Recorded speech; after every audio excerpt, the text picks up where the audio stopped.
with Sam Seder. The destiny of America is always safer in the hands of the people than in the conference rooms of any elite. Sam Seder. They are unanimous in their hate for me, and I welcome their hatred. We must guard against the acquisition of unwarranted influence, whether sought or unsought, by the military-industrial complex. The Majority Report with Sam Seder.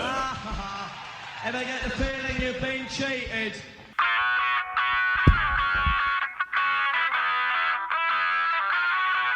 It is Wednesday, March 29th, 2023. My name is Sam Seder. This is the five-time award-winning Majority Report.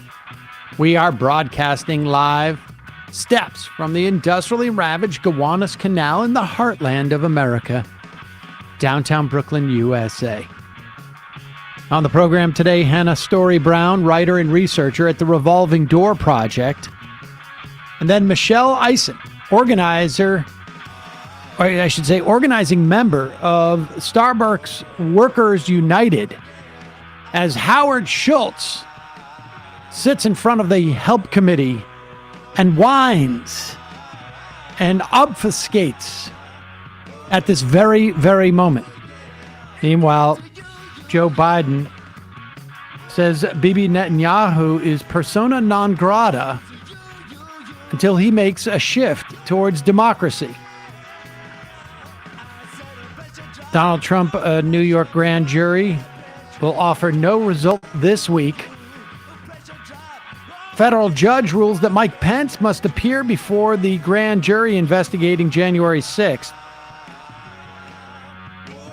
Police report that the Nashville killer used all legally bought guns in their killing rampage. Apparently, they were under doctor's care for an emotional disorder. Sam Bankman-Fried charged with foreign bribery. Whistleblower says that Credit Suisse helped U.S. rich people with tax evasion. Virginia Governor Youngkin rolls back voting rights for former prisoners back to 1902. They will lose their right to vote forever. Idaho on the brink of restricting interstate travel for abortions. Probably not constitutional, but who knows?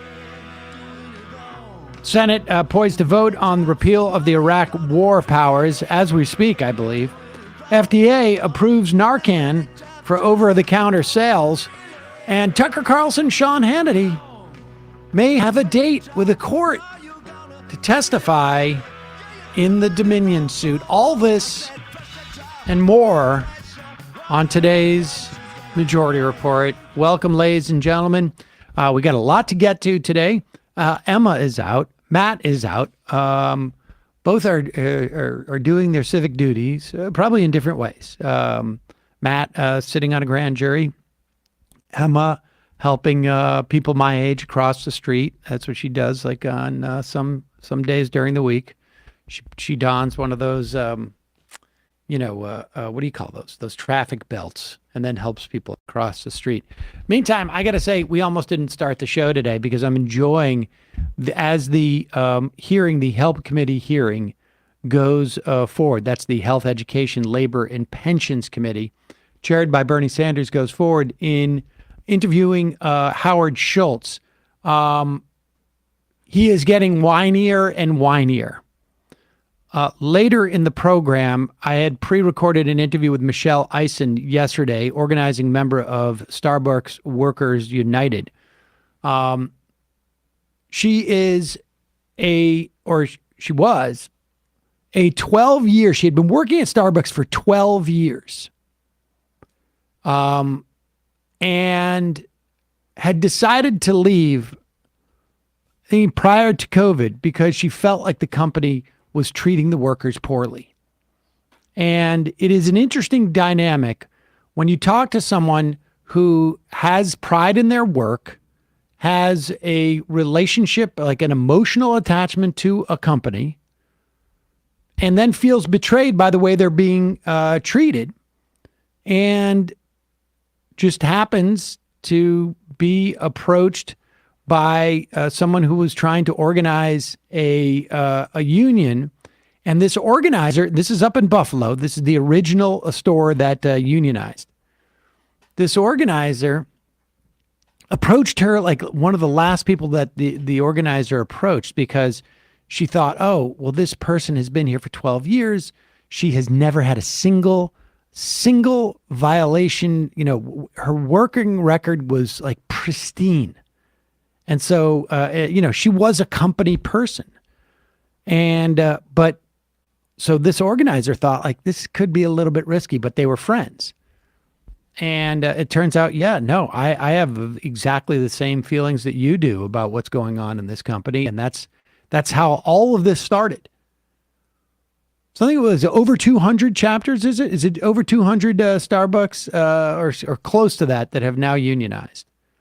Howard Schultz is in front of the Help Committee today because we are 450 days out from when that first place in Buffalo unionized, and they still don't have a contract.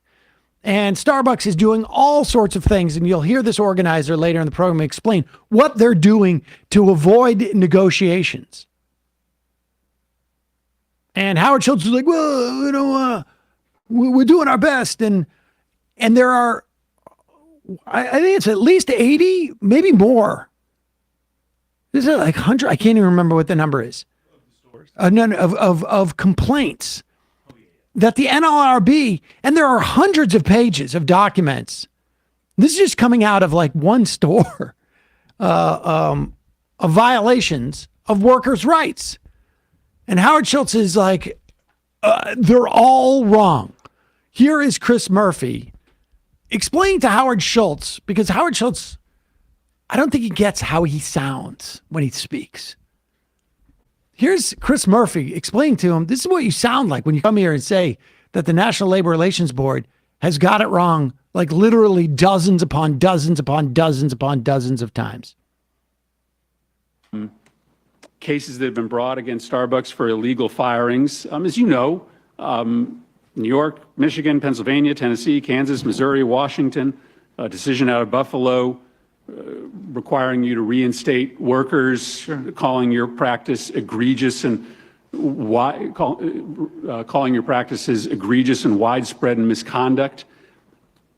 You say you follow the law, but then, of course, this committee sees repeated evidence of NLRB orders forcing you to reverse actions that were on their face a violation of the law. So when you say you don't break the law, you abide by the law, you mean you disagree with all of these decisions from the NLRB? You think they got it wrong in all of those cases?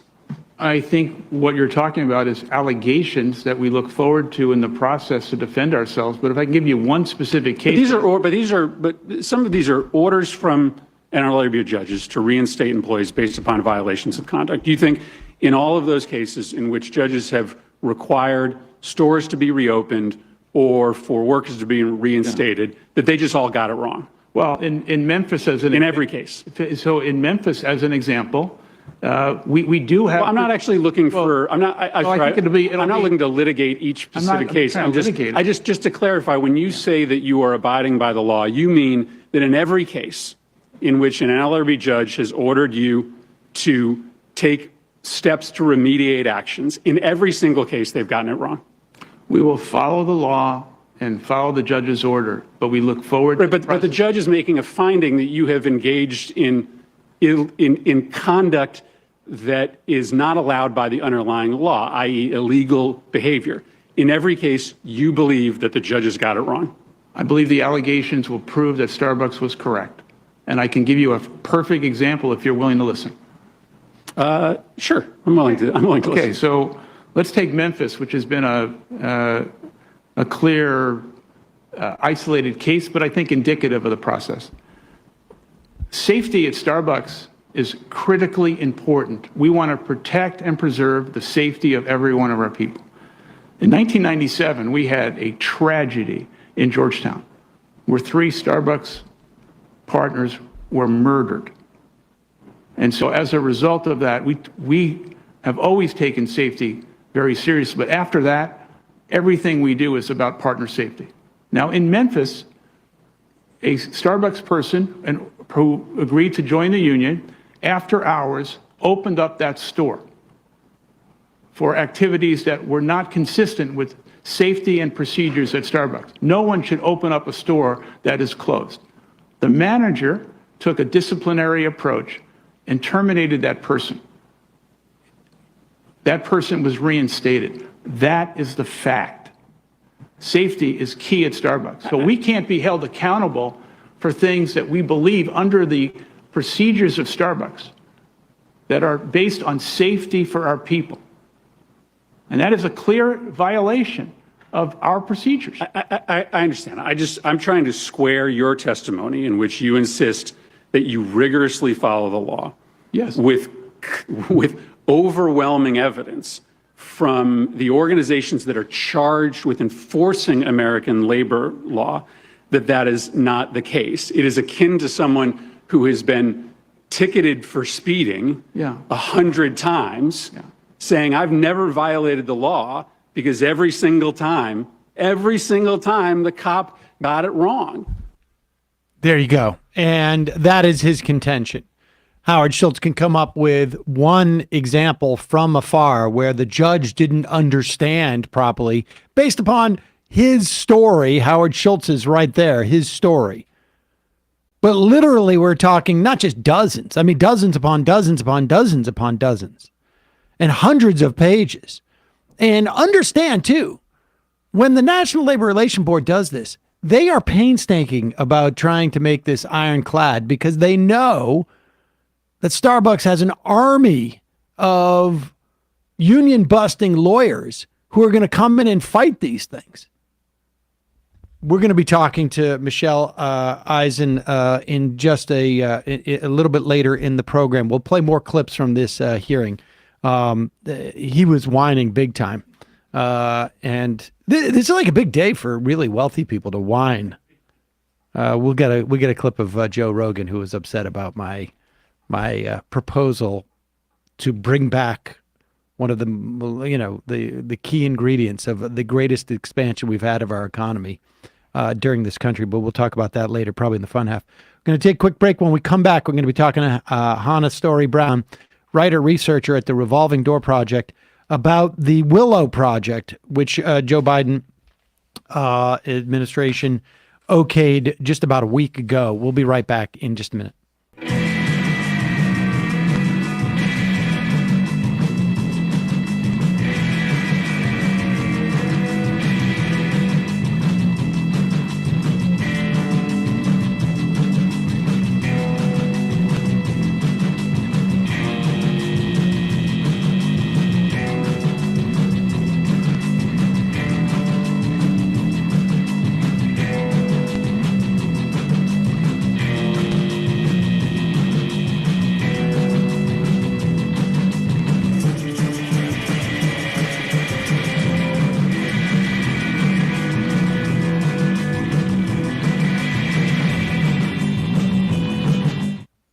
We are back. Sam Seder on the Majority Report. Joining me, Hannah Story-Brown. She is a writer and researcher with the Revolving Door Project. Hannah, welcome to the program. Thank you so much for having me. So let's talk about the Willow Project. What exactly is it? How long has it been in the works? So, the Willow Project, it's interesting to think about that kind of question because ConocoPhillips, the Texas-based oil company that is proposing this project, has actually held leases in the Alaskan North Slope, this sort of Arctic wilderness area, for decades now, since the 90s. But under the Trump administration, they proposed what is called the Willow Project. And the Trump administration approved it, kind of just the way that ConocoPhillips wanted it. But environmental groups sued and successfully got that sort of sent back to the drawing board under the understanding that the environmental reviews performed under the Trump administration were insufficient and didn't fully account for this oil drilling project's enormous costs. So it's been a litigation battle for a number of years now. And about 2 weeks ago, Biden's Interior Department went ahead with approving a somewhat scaled down, but still, largely quite significant drilling project in the Arctic that would still allow ConocoPhillips to produce over 500 million barrels of oil. And it's about 92% of the oil that they had initially sought to drill under the Trump administration. Okay, and so just to be clear, they had the leases, but they need to basically make a proposal. This is how we intend to exploit these leases, and that is subject to an EPA review that says that does a cost benefit analysis that includes the cost to our environment and to the potential dangers that are associated with it. Is that basically it?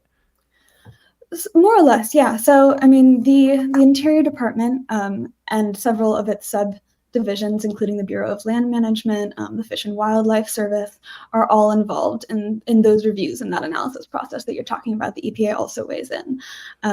So I would say, I hope that answers that part of the question. No, that does. And so where were we on this process? I mean, people, I think it's quite clear. I mean, the amount of carbon is worth something like almost 2 million more cars, as if we were to put 2 million more gas cars on the road than we had planned to do. There's, obviously a big move to electric cars. We're setting that back by years and years. Like you say, 239 million metric tons of carbon dioxide.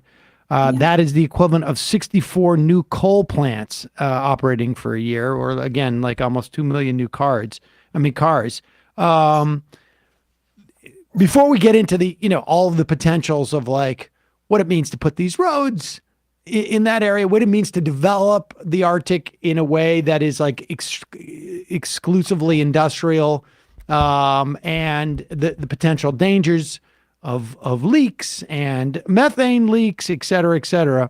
What was the status of these reviews? It was the court found that the Trump administration couldn't do it because they did an insufficient EPA review. Where was that within the context of the Biden administration? Had those reviews been done? Could there theoretically be another suit saying you didn't finish those reviews? So these are really great questions. What came out when the Interior Department approved this project, they put out a final supplemental environmental impact statement, which attempted to address some of the issues that environmental groups previously raised in those lawsuits where they succeeded in getting it remanded back to the agency for further review. These are, hundreds of pages of really technical information, and yet it didn't necessarily still take into account all of the cumulative and individual costs, as well as we can measure them, of this project.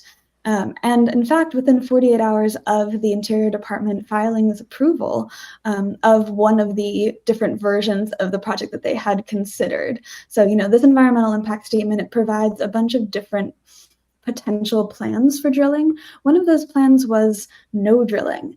And environmental groups have sued again in the Alaskan District Court, saying that, among other things, the government didn't actually consider that as a viable alternative.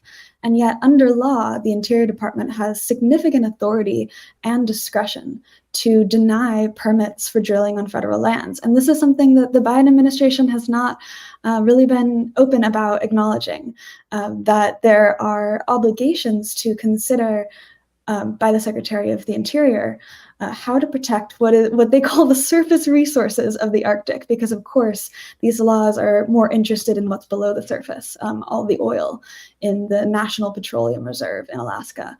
But as we all know, the Arctic has incredible, important biodiversity, permafrost that we don't want to melt, endangered species like polar bears, whales, caribou, just, there's a lot there that the government is under law obliged to consider.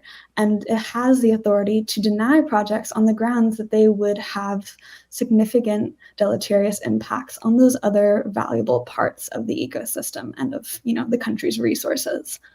So in other words, you can consider both the sort of like global impact of what's being taken out of the ground, and then you can also consider the impact of the act of taking it out of the ground, all the roads that are there. In fact, at one point, I think you write ConocoPhillips will have to bring in coolers to refreeze the melting permafrost in order to drill for that oil, which ironically then when combusted will further melt the permafrost. You even talk about the fact that it's quite possible that they may end up just like sort of abandoning all of their the infrastructure that they create there and all of the machines, because at one point it could be impossible for them to pass through and get this stuff because the Arctic the permafrost there may melt. The irony of the fact that there is a lawsuit against this and that it was stopped initially by a lawsuit is that the Biden administration and Biden himself, just the other day actually, said, and this is, he's got to try and justify the fact that he had already said no new drilling on federal lands. I mean, he said that in his campaign. He claimed that he was inclined to reject it, but he was told by his lawyers, we'll get sued. But they're getting sued anyways. Like, what? How do you? Is there any? What's the most positive? What's the most charitable perspective you can take on that? Is there one? Like, I don't know how you square that. I think the most charitable perspective you can offer is, in fact, it is a real problem that major corporations they have such deep pockets, they have big law lawyers, they are like so equipped to challenge the federal government.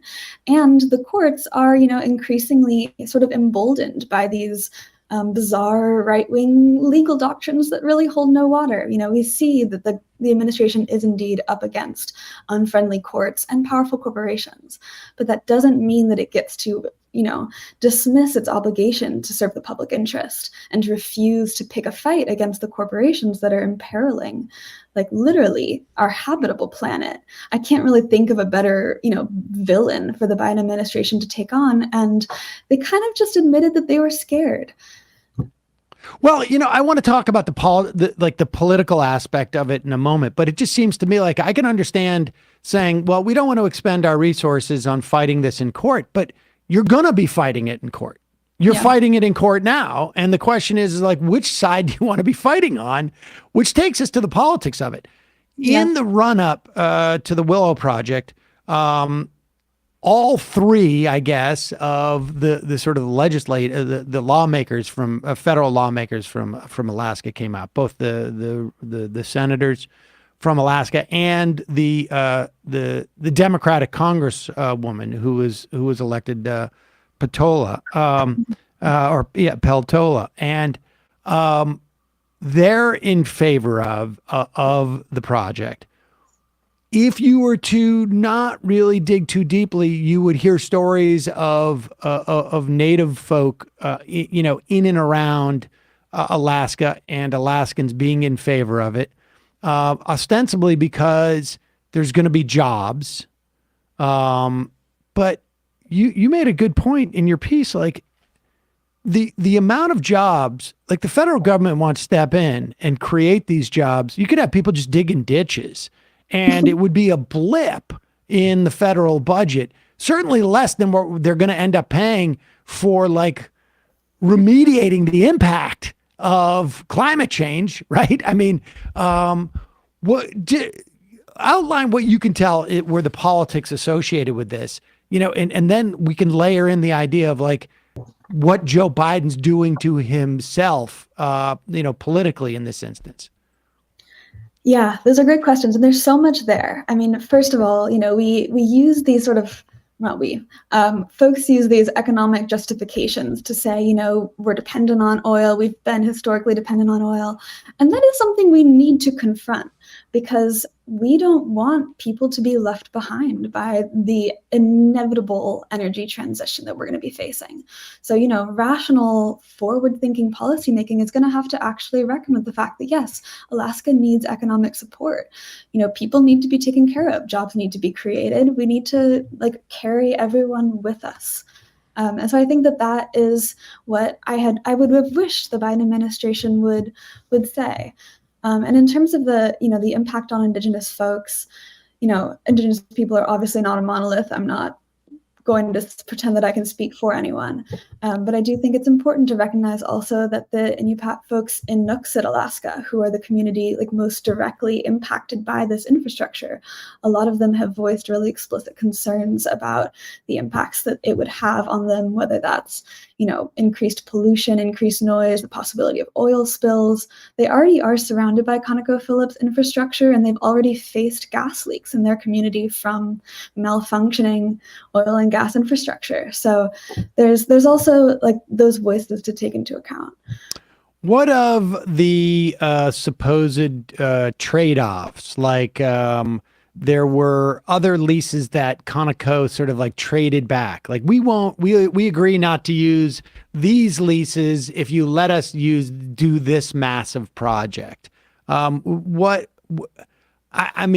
jaded perspective on that is, if they have leases that are unused, it's because they don't think they're valuable.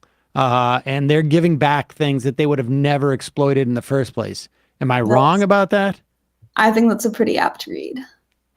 I guess the frustrating thing about, not engaging legally in this instance is the willingness for Conoco investors, for across the board, to invest in a project of this size 10 years from now, maybe even 5 years from now, is going to be much less, because we're going to be further down the road to making this transition. And so a legal strategy that was just built upon drag this out would in fact have a lot of potential to stop this whole thing, right? I mean, that's sort of what we saw with Keystone XL. It just became more and more costly as things dragged on, and it was the denial of this permit was almost like at that point sort of a fait accompli. It didn't really matter as much. Was that potentially the dynamic here? I mean, it's so frustrating and angering that the Biden administration chose this path as opposed to another. Yeah, especially because you're absolutely right that if the administration had chosen to, reject this specific proposal, not even to say, we reject any proposal no matter what for drilling in this specific area going forward, but just to say, this one we have significant concerns about, we can't approve it. If that process had continued to be mired in delay, which, the government has the absolute authority to do, we would hope that, in years to come, this would become a lot less economically viable for the company, and it would sort of solve itself in that way. I actually feel like worth pointing out is that just today, the Biden administration is auctioning off 73 million acres in the Gulf of Mexico. It was obliged by the Inflation Reduction Act to hold some sort of lease sale for those waters, but it was not obliged to hold a lease sale for that many acres, almost the total unleased area in the Gulf of Mexico. So I think just pointing out that the Biden administration does not have to go all the way and saying, yes, fossil fuel infrastructure, we're going to just open it up. They can, they can hedge, they can delay, they can hold these projects to a higher standard. And in so doing, help sort of create the time that we need to get renewable energy to take over that and to make these not even the illusion of financially viable for these fossil fuel companies. I mean, it's interesting. I was just watching the Howard Schultz testimony in front of the Help Committee. And one of the things that Starbucks has been doing is they've just been doing delay tactics on negotiating contracts. They say like, oh, we don't want to have Zoom meetings. Everybody's got to show up at this time at this place for the negotiations, which of course is ridiculous in this day and age. You're not going to have Zoom meetings. And then they cancel. And it's really just, we're just going to delay, because when you don't have the power, you delay and you wait for things to change. The administration could be doing this on many, many fronts. They don't necessarily have to be out there and being performative as these, great environmentalists are caring that much about it. They could very bureaucratically slow the wheels here, and just wait it out as much as possible. And they're refusing to do that. How much is and there's talk about this across the administration. Maybe this is not something but one of the reasons why I wanted someone from the Revolving Door Project is because I think a lot of this is just sort of like really corporate interests, obviously.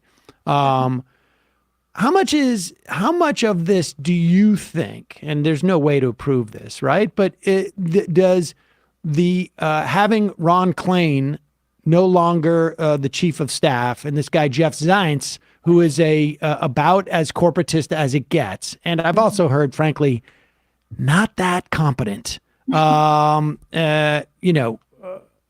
much of it is a function of this new chief of staff coming in and really sort of like deciding who's going to get to Biden and what their perspective is going to be at any given time?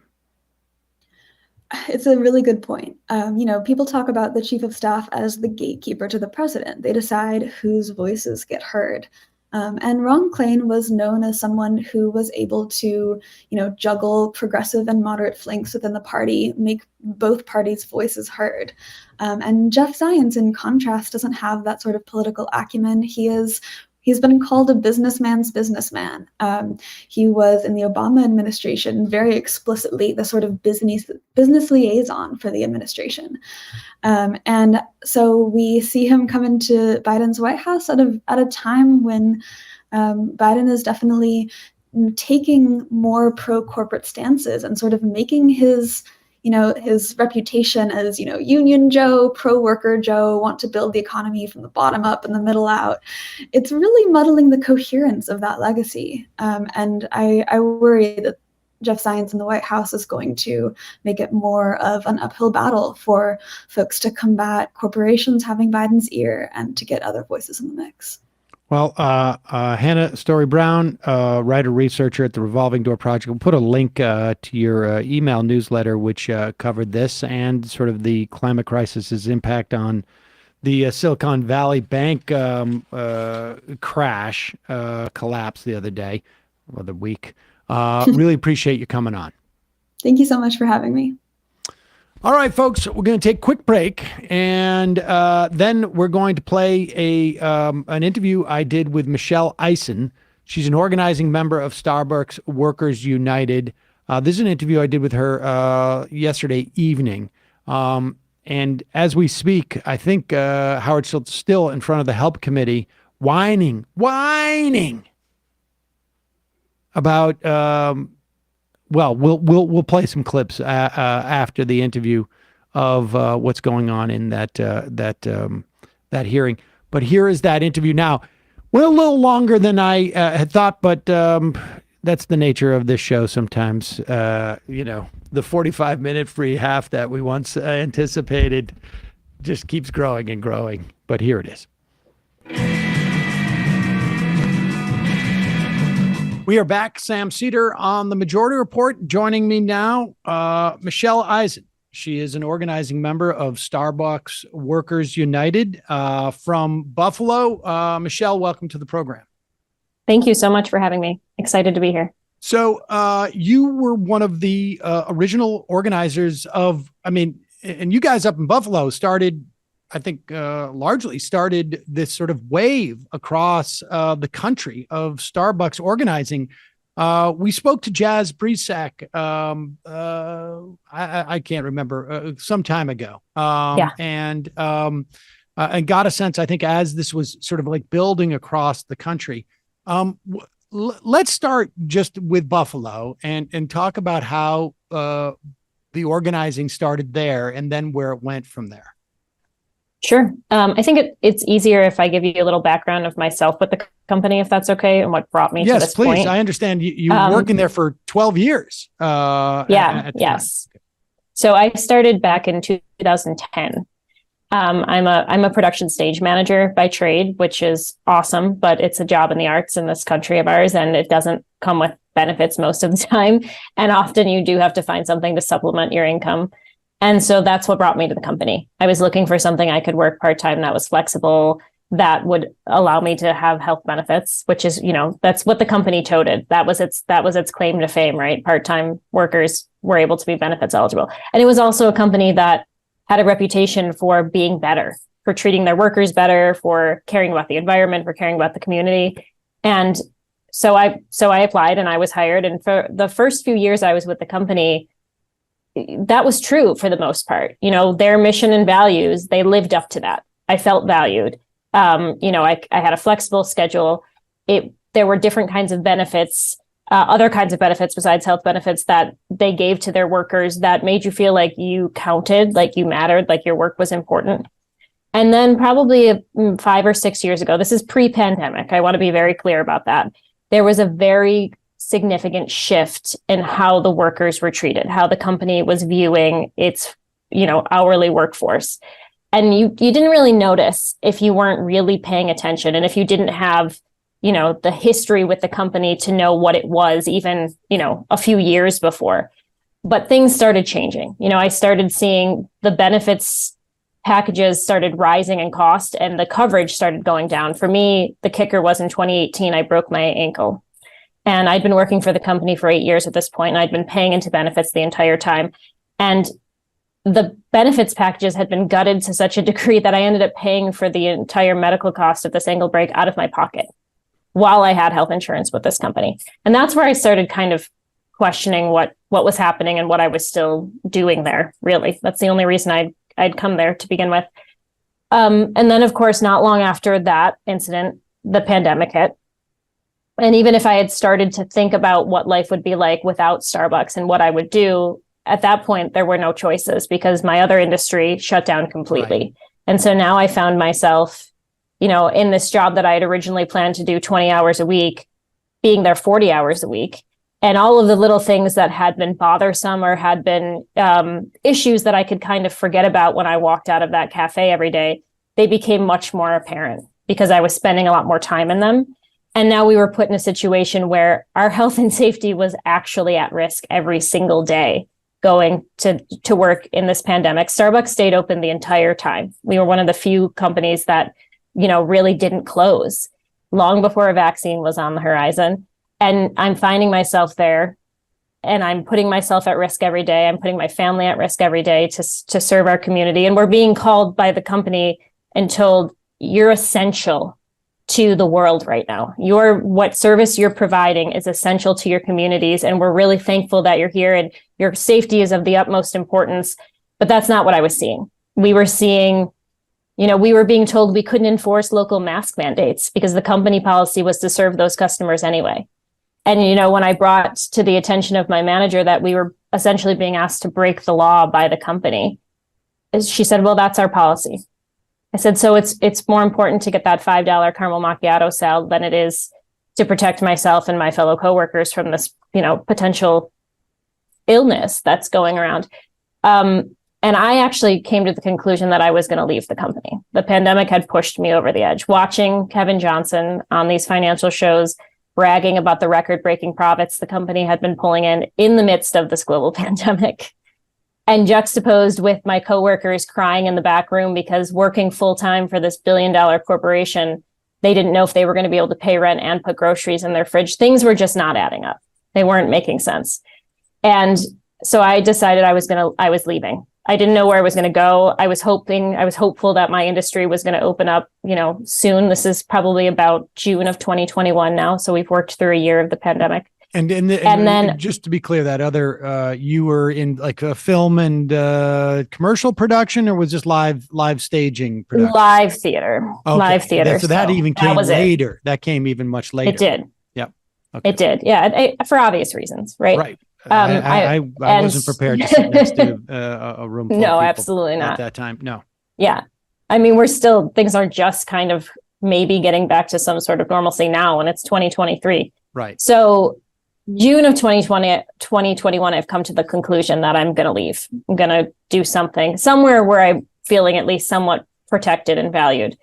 And August of 2021, my good friend Jazz Brzak, who you spoke to, and who was a coworker of mine at that Elmwood location in Buffalo, New York, sent me a text message and said, hey, do you want to get coffee after one of our shifts next week? Which was odd, because that's what we do all day, is serve coffee. But I thought, sure, let's go get a cup of coffee. I thought she was going to ask me about, there was a shift supervisor position becoming open at the store, and I thought she was going to submit for that, and she wanted my opinion. But that's not what she wanted. Instead, she asked me in that meeting what I thought about trying to unionize our store. And that was the beginning of this for me. I said I didn't have any thoughts on that. I didn't think of it as a possibility. I didn't know a lot about organized labor, but I was so fed up with where we were that I wanted to know anything she could tell me about it, and she did. And then at the end of that conversation, I said, okay, I'm in. And I think she was surprised. She had waited to talk to me until sort of very close to the end because of my long tenure with the company that, in most cases would bode for some kind of loyalty, maybe. And I think she was concerned that I would be like, what are you talking about? This company's perfect. We don't need to unionize. And the reality was that my time with the company is what pushed me to the realization that we had to unionize. And so that's where we started, August of 2021. And here we are, March of 2023, and it's spread across the country. I mean, that's interesting. And I mean, this is sort of I want to ask as to why Jazz approached you. But first, that change that you noticed pre-pandemic. Yeah. Have you ever sort of figured out why that might be the case? Were they in a position where they had just expanded in such numbers, or was it they were looking, was there a new administration that was coming in? Was there Wall Street pressure to sort of raise profits? I mean, this is it's largely irrelevant in terms of look, you're working at a place and all of a sudden it becomes miserable, or if it's miserable from the beginning, you want to protect yourself. But more broadly speaking, I'm just curious about if you had any. I mean, I have some theories. It coincided pretty well with when Howard stepped down and Kevin Johnson stepped up. And I think in a lot of ways, Kevin was a numbers guy. He never pretended that he wasn't a numbers guy. And I give him some credit for that, to be honest with you. I know that sounds absolutely ridiculous, but he didn't pretend to care about the workers the way, in my opinion, Howard pretends to care about the workers. So I kind of, to a degree, respect that. But his concern was the shareholders. It was not, the workers in these stores. It was, how do we make these already incredibly profitable stores even more profitable? And what you have to do in most cases to accomplish that is cut things from the workers' lives. You have to cut down labor hours. You have to cut benefits packages. So it coincided very closely to Kevin coming into power. And we should also say that I don't know specifically in this instance, but I would be very, very surprised if the people who hired Kevin, the board of directors, and Kevin himself were not also shareholders. I mean, a big part of the reason why, the big part of the reason why they do this is that they have a sort of almost a second business running concurrently with the one that involves the employees. And that is a side bet on the value of the stocks. And if they have the ability to raise the value of those stocks, even if in the long term, it may not behoove the company because they're not investing in their workforce or their capital, they're gone, and their other business, the value of their stocks is doing great. And that's their lives. I mean, and so why do you think, and I think this would be interesting for people, because one of the things when we spoke to Chaz, which was Jazz back in, I think, June of last year, and we've spoken to a lot of people who have organized their workplaces. They're interested in those first moments as to when the organizing starts to happen. And why did Jazz ask you for for coffee because you were friends? Was she asking you because you were leaving? Have you guys ever talked about, like, you said she was surprised that because you've been there for a long time, you could have this sense of like, this is a perfect place. Why else would I have been here? Not necessarily aware of maybe the constraints that you were under or why you were there in the first place. But, you know, and were you the first person she reached out to? Curious about this dynamic, so that, like, if there are people out there who want to organize their workplace, they get a sense of how this works. So we were coworkers, and we got along very, very, very well. We often we were openers, so we were spending a lot of 5 a.m.s together. That is a bonding experience in and of itself. So there was that. She did not know at the time that I had been planning to leave, because nobody knew that I had been planning to leave. That was something that I was keeping to myself for the time being. She did not speak to me first. My understanding, and she'll be the first, we're incredibly close and very good friends now, but you know, it was workers at multiple locations in Buffalo that had started talking about this. It wasn't just happening at a singular store. So I think that's very important, because that's part of the way we were able to survive what the company put us through in the very early stages, because it was coming from so many different places, and they didn't know how to, they kind of had to try to divide and conquer. So they couldn't centralize all of their sort of wrath in one store. I was one of the last people she spoke to, and it was because of my tenure with the company. And also, you know, this is not to sound self-promoting or patting myself on the back, but I was a model employee, you know, and in the 11 years at that point, that's how long I'd been with the company, I didn't have a single write-up or discipline. You know, like I did all of the things you were supposed to do. You know, I wasn't a troublemaker. And so that seems like someone who is concerned about their job or their position within the company and willing to protect that. It's mostly just because I guess I'm just kind of a rule follower by nature. At least I was until recently. So it really didn't have anything to do with that, but she was just trying to get a read. At the very beginning stages of organizing is about figuring out how to read people. You know, you have to be able to read your coworkers, because you have to know who you can start having these conversations with that aren't going to immediately run to a manager. And ultimately, the reason that our campaign went public when it did, she had this conversation with me on August 17th, and we went public on August 23rd. It was because inevitably someone did talk to a worker who did run to a manager. And so we went, all right, well, I guess we're going public. Now, we had been a few steps ahead and had a really large organizing committee by that point, so we were okay. But, you know, imagine if that had been one of the first workers that they had spoken to. Did she, and you know, on one level, I can totally understand why someone like yourself, who has dedicated, you know, a decade or more for a place and has been such a model employee, that the feeling of betrayal and sort of frustration and anger when, you know, there's an awareness that you're being treated poorly and you have given, you know, everything this company has asked for and more. I can definitely understand that dynamic, why that would create, in some ways, the most vehement union organizers. But I also imagine, from the perspective of Jazz's perspective, there are concentric circles, and you have to approach first the people who are least likely that you think on paper to go to management. And by the time they get out to you, they have enough. They sort of, you know, forgive the, well, I'll use a different metaphor, but they are prepared within a couple of days' notice to be exposed and to go out. Like, by the time they get to someone who they think she would be a great get, but she could also be a very high risk to tell people, we better be ready for her to go the next day to, you know, manager Jim or Jen, and, you know, tell the whole thing, so that the next day we're prepared. And that's sort of the way that you, I guess, just, you know, and you're involved in production, you lay it out. That pre-production is very, very important in that instance. Okay. And so you guys go public in August of 23rd in 2021.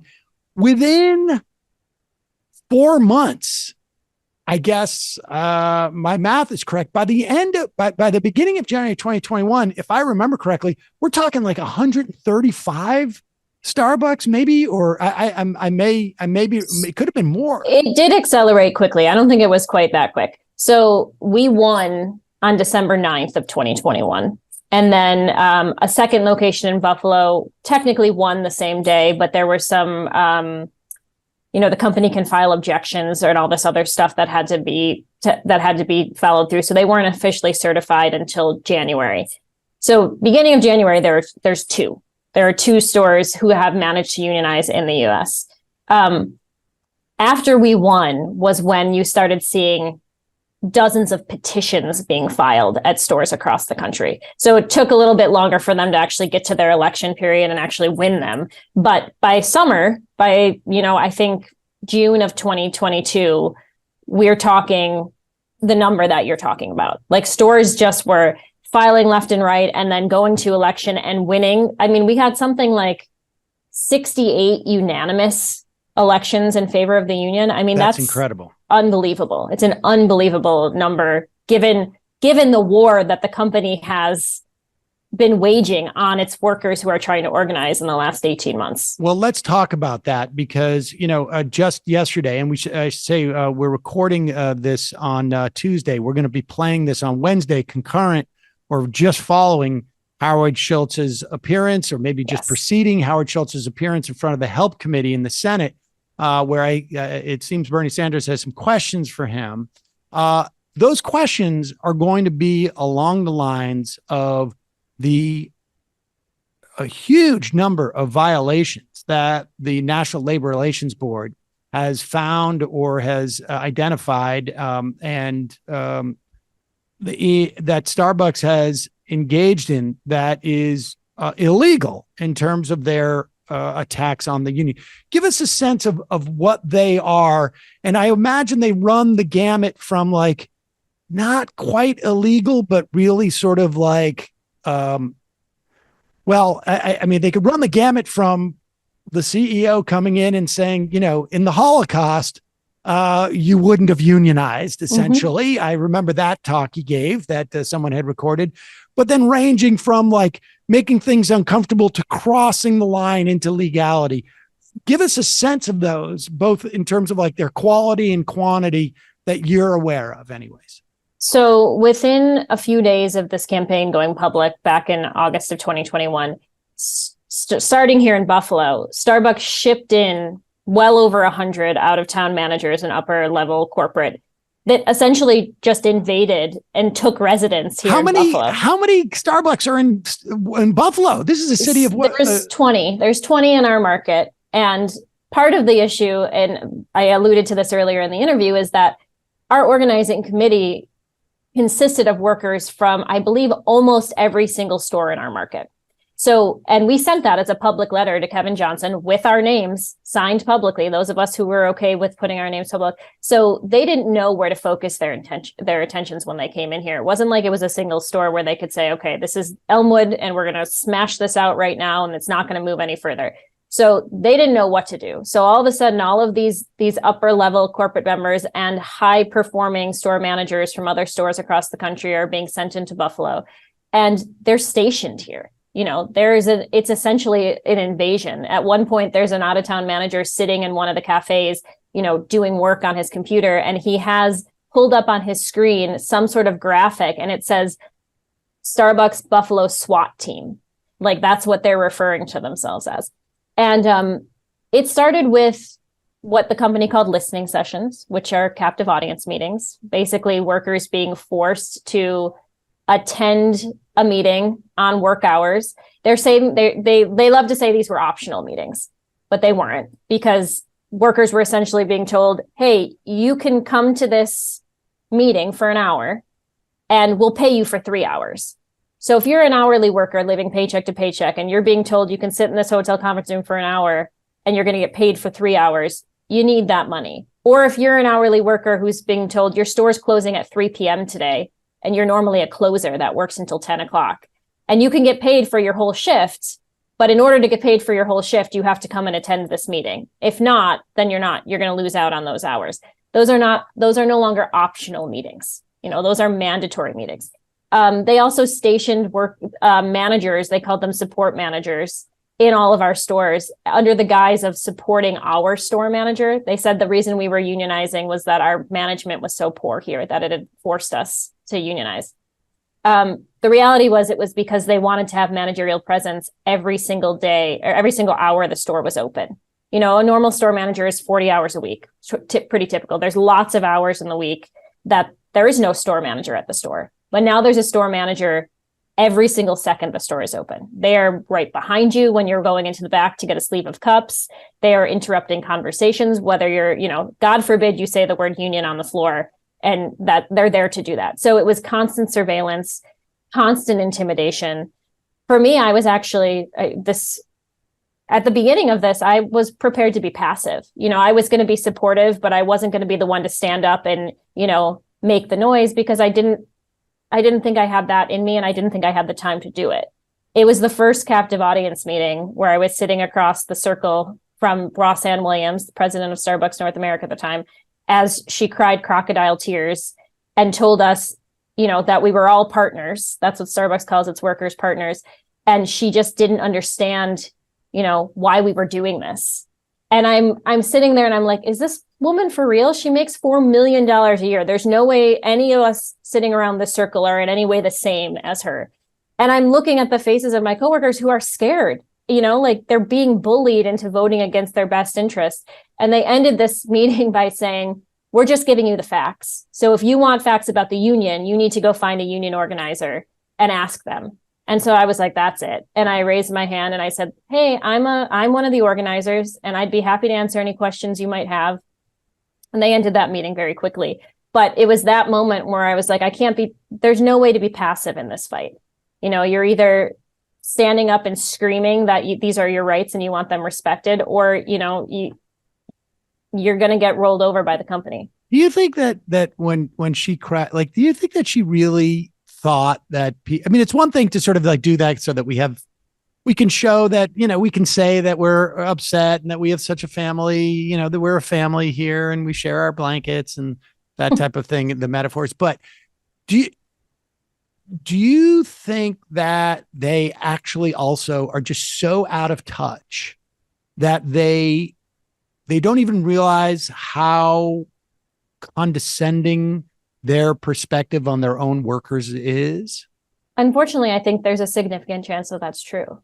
They drank the Kool-Aid, so to speak, a long time ago. And if you're in those upper levels of this $4 million a year buys a lot of Kool-Aid. And I'm that's sure, sort of hard to digest. But I'm sure she felt very taken care of.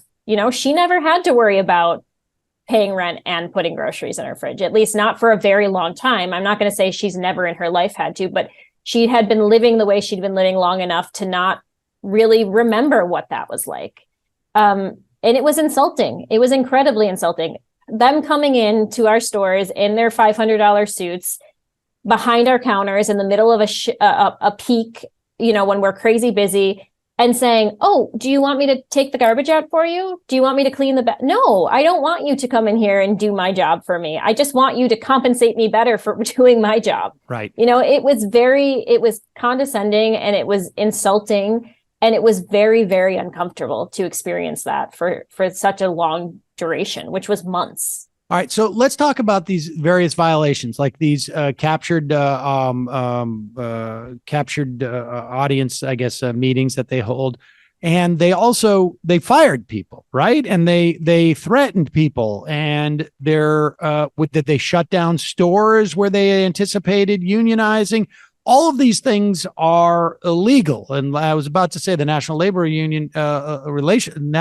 Relations Board just basically punished or came to an agreement, I guess, like a plea deal, if you will, with Chipotle for almost $300,000 for a restaurant they had up in Augusta, Maine, where they have to compensate these employees and they have to put them on a "we'll hire you back" list. And they basically had to, it's almost like a consent decree to not pull this kind of thing in their other New England stores and whatnot.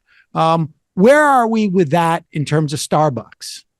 So a lot of decisions have been coming down from these hearings that basically what ends up happening is the NLRB takes over when a unfair labor practices chart is filed on behalf of, the union because of egregious behavior by the company. It's then investigated by the National Labor Relations Board. And if they find merit to that, then they actually bring the company into a hearing, into trial. It's the National Labor Relations Board prosecuting the company for their behavior. And so I think that's very, very interesting because it's a whole process. It's not like, he said, she said, I said they did this, and then all of a sudden they're going to a hearing. It's an incredible amount of time and affidavits and gathering evidence to do that. Now we've gone to a hearing in a lot of these things. There was one in Buffalo that was 2 months long. That's huge. And the decision that the ALJ came down with a few weeks ago, beginning of the month, I think, the decision was over 200 pages long. That's how many violations they found that the company had committed against its workers. It may be the biggest in modern history. And that's just one. That's just one case here in Buffalo. And it was about illegal firings, firing people for being a minute late who had never been late with the company. So that's just one store that's one market. It probably one market. Okay, it's by market. Okay, I see. Yeah, I mean, it probably encompassed because they're regional stores. The hearings are held on a regional basis. I see.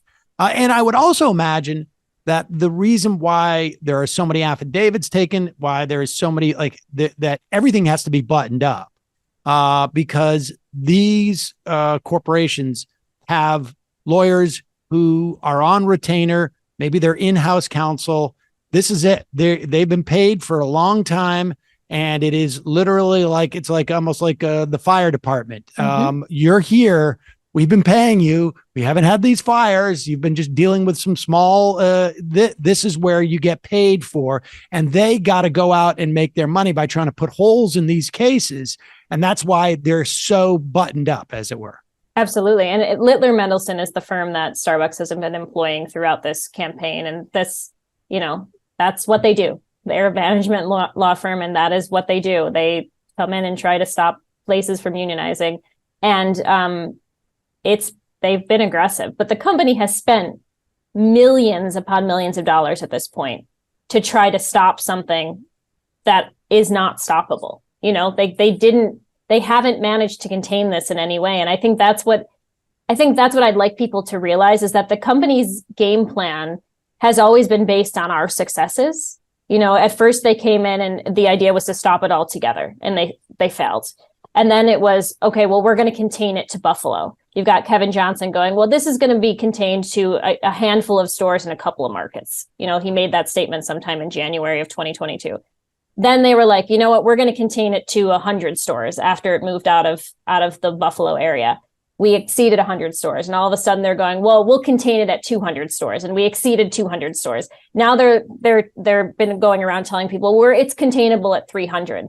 They just adjust their numbers and their plan based on how successful we've been, which is incredibly successful in a very short period of time. So to me, that's good news. That is not putting a whole lot of faith in their union busting playbook. Where are we at in terms of actually getting contracts? People have to understand once the union is there, then they negotiate a contract, and the companies can drag their feet quite a while for that. And they right? have been. And the idea is to get people disillusioned with the union because, and so what, we haven't had a contract. It's been a year and a half. What's going on? What goes on during that time? So it's funny that you brought this up because I'm not even sure that you know this yet. And if you do, I apologize. But a decision or a complaint is about to drop in the Chicago region, which is alleging that the company is failing to bargain in good faith with the union. And that's a very, very, very big deal. What's been happening is the company has been coming into these bargaining sessions with stores across the country. I think, we've had somewhere just under 100 bargaining sessions since last October. And they're doing this by individual store basis. The company has only agreed to bargain individual store contracts. We can talk about that at a different time because that's just unbelievably crazy. But anyway, what they're doing is we are in a bargaining session and we have some members of our bargaining committee who can't participate in person for accessibility issues or geographical issues, something along those lines. And so we'd have a committee in person sitting at these tables, and then we'd have the rest of our committee members on a Zoom screen so that they could participate virtually. Well, the company would come in, look at the Zoom screen, and walk out of the room immediately and say, you know, we are not bargaining with you if you have any participants in a virtual format, which is just insane. It's 2023, and we've been, you know, unions have been negotiating contracts via Zoom since the pandemic hit. Well, that's, you know, the NLRB is now coming down and saying that was unlawful. You cannot do that. You can't use that as an excuse not to negotiate a contract with these workers. And so that just sort of came down yesterday. You know, it hasn't officially dropped, but it's a big deal. Wow, I did not know about that. And when they make a ruling like that, will they say you've got 3 months, or you've got, you know, we need a deal within 3 months here? I think what can happen is they recommend a remedy, what they would call for it. And then, like anything, it still has to go to a hearing. You know, it still has to actually go to a hearing where a judge hands down, you know, an official ruling on it. But the fact that they were willing to say this as clearly as it was said is a huge deal, not just for Starbucks workers, but for anybody in any kind of labor organizing in 2023, where we shouldn't have to worry about. The company has done a lot of really egregious things when it comes to bargaining. Slow walking is a big part of it, but also failing to schedule sessions that allows our workers to get off of their shifts in order to be at these sessions, or canceling sessions at the last minute, or changing the location of these sessions at the very last minute. I mean, basically anything you can think of to delay the process, we've been put through in the last 18 months. And I imagine, you know, Schultz is going to have to answer questions about this, you know, on this day that it airs at some point in the Help Committee. The answer to this, I mean, a lot of this stuff is so cumbersome, and part of it is set up that way, like statutorily, because it disempowers the workers. And so, I mean, from your perspective, and I don't think we're going to see any, you know, pro-labor legislation well, we're certainly not going to see it out of a Republican controlled House, but I think there's, you know, we're a couple of senators away, even in a Democratic controlled Senate at the very least. But if you had to choose one sort of like statutory fix that would be your ask, what would it be? I mean, the PRO Act had a lot of really, really great stuff in it. One of them was the limit put on, I guess it would be put on both sides, but it was definitely directed more to the company side, of a time limit based on when an agreement needs to be reached. Once a union has been certified, you've got the clock starts ticking. Correct. And then there's all sorts of other like powers that accrue to the union in that instance that would up their negotiation, their leverage really at that point. If the company doesn't come to the table in a meaningful way. And then that's major. I mean, like you said, we won in December of 2021. It is end of March of 2023. And my store, the first one, you know, we're still fighting for, I'd like to say we're fighting for this contract because the company has come to the table in a meaningful way, and we're just going through the real process of bargaining and negotiating, and that's what's taken this much time. But the reality is they've never come to the table in any meaningful way. We've come with very well thought out proposals. We've presented them thoughtfully. We've had workers there sharing their stories as to why, you know, a health and safety proposal is incredibly important to us and our jobs. And we've been met with, you know, stone-faced members of corporate and Littler Mendelsohn attorneys who just look angry that they even have to be sitting at a table in any form talking to an hourly worker.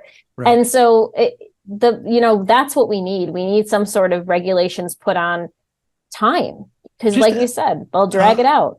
Michelle, just one like the when you go to that table, like you guys aren't just looking like we want, $50 an hour, $100 an hour. You're looking to both like increase things like health and safety, but also like scheduling things that take into mind that you're human beings and not, machines essentially. And what are the other big asks? And is it really that at the end of the day, are they worried about how much it's going to cost in terms of dollars? Or is there some other sort of like intangible that they just are afraid of empowering workers and they think that leads to something scary? I have a very hard time thinking and believing that it's financially, an issue because of what they've spent, what they've paid these attorneys to try to stop this. It would have probably been more cost effective to just come and negotiate this contract. The company makes something like over $1 million an hour. Like it's an absurd number when you calculate what the company brings in. So I can't believe that it's financial. To me, it's a power thing. We're fighting Howard Schultz's ego. That's the reality of the situation.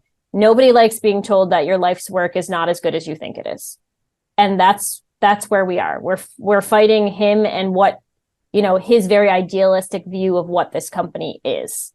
And so, yeah, I think that's the main issue. As far as what we're asking for, we've got some core non-economic proposals, which include health and safety, which include organizing rights, the company recognizing its workers' rights to organize and essentially standing down so that we can do this without fear of retribution and retaliation and being fired.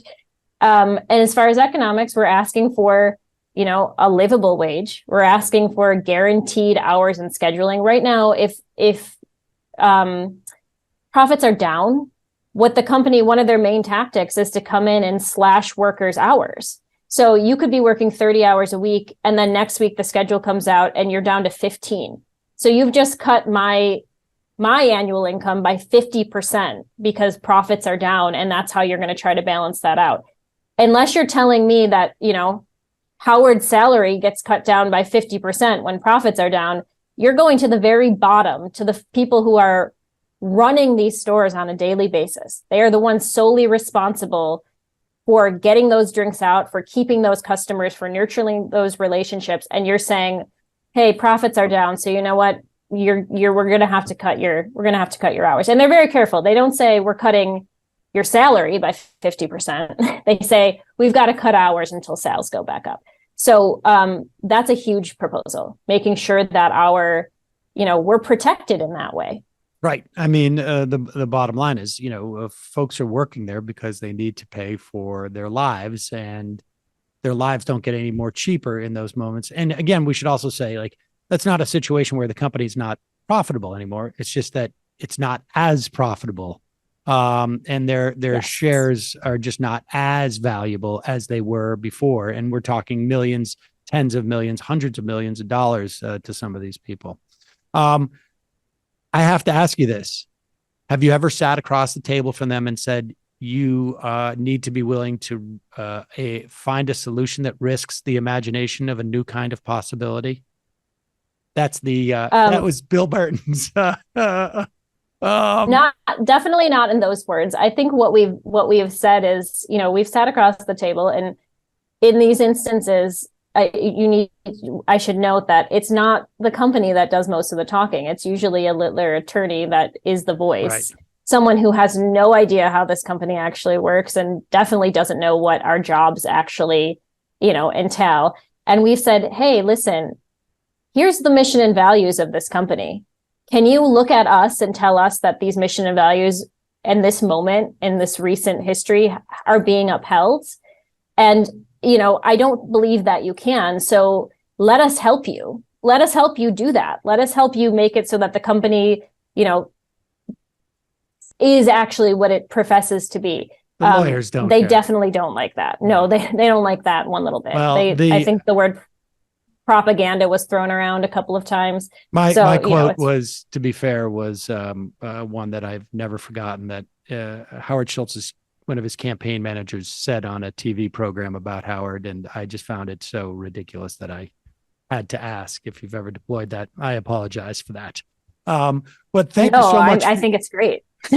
Thanks so much for your time today. Really appreciate it, and hope to check in with you guys in several months to see if things are if Starbucks at one point just makes the decision that like we need to deal with our workers as human beings instead of just sort of I don't know, some type of cogs that increase the value of our stocks. Really appreciate your time, Michelle. Thank you so much, Sam.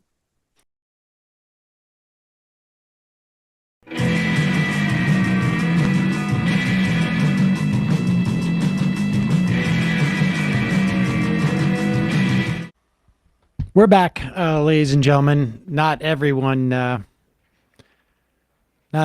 is aware that we need a solution that risks the imagination of a new kind of possibility. I went out on a limb. Sometimes the jokes just get, they're a little bit too narrow of a reference.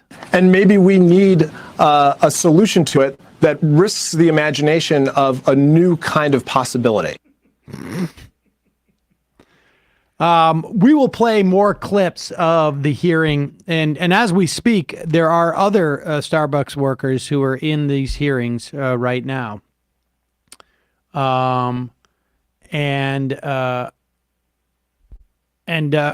We'll play some clips of Howard Schultz. Just got an IM Build Back Bitter. I found that interview with Michelle Eisen from Starbucks Union to be a beautiful mixture of inspiring and down to earth. What an impressive group of people and great interview. Yeah, thank you. I felt the same way. And that's why, I mean, I thought the interview was going to go 20 minutes long, and I just thought it was really instructive as to how you folks can organize your own workplace, both from a tactical standpoint and also sort of like, you know, the context in which that happens. Iowa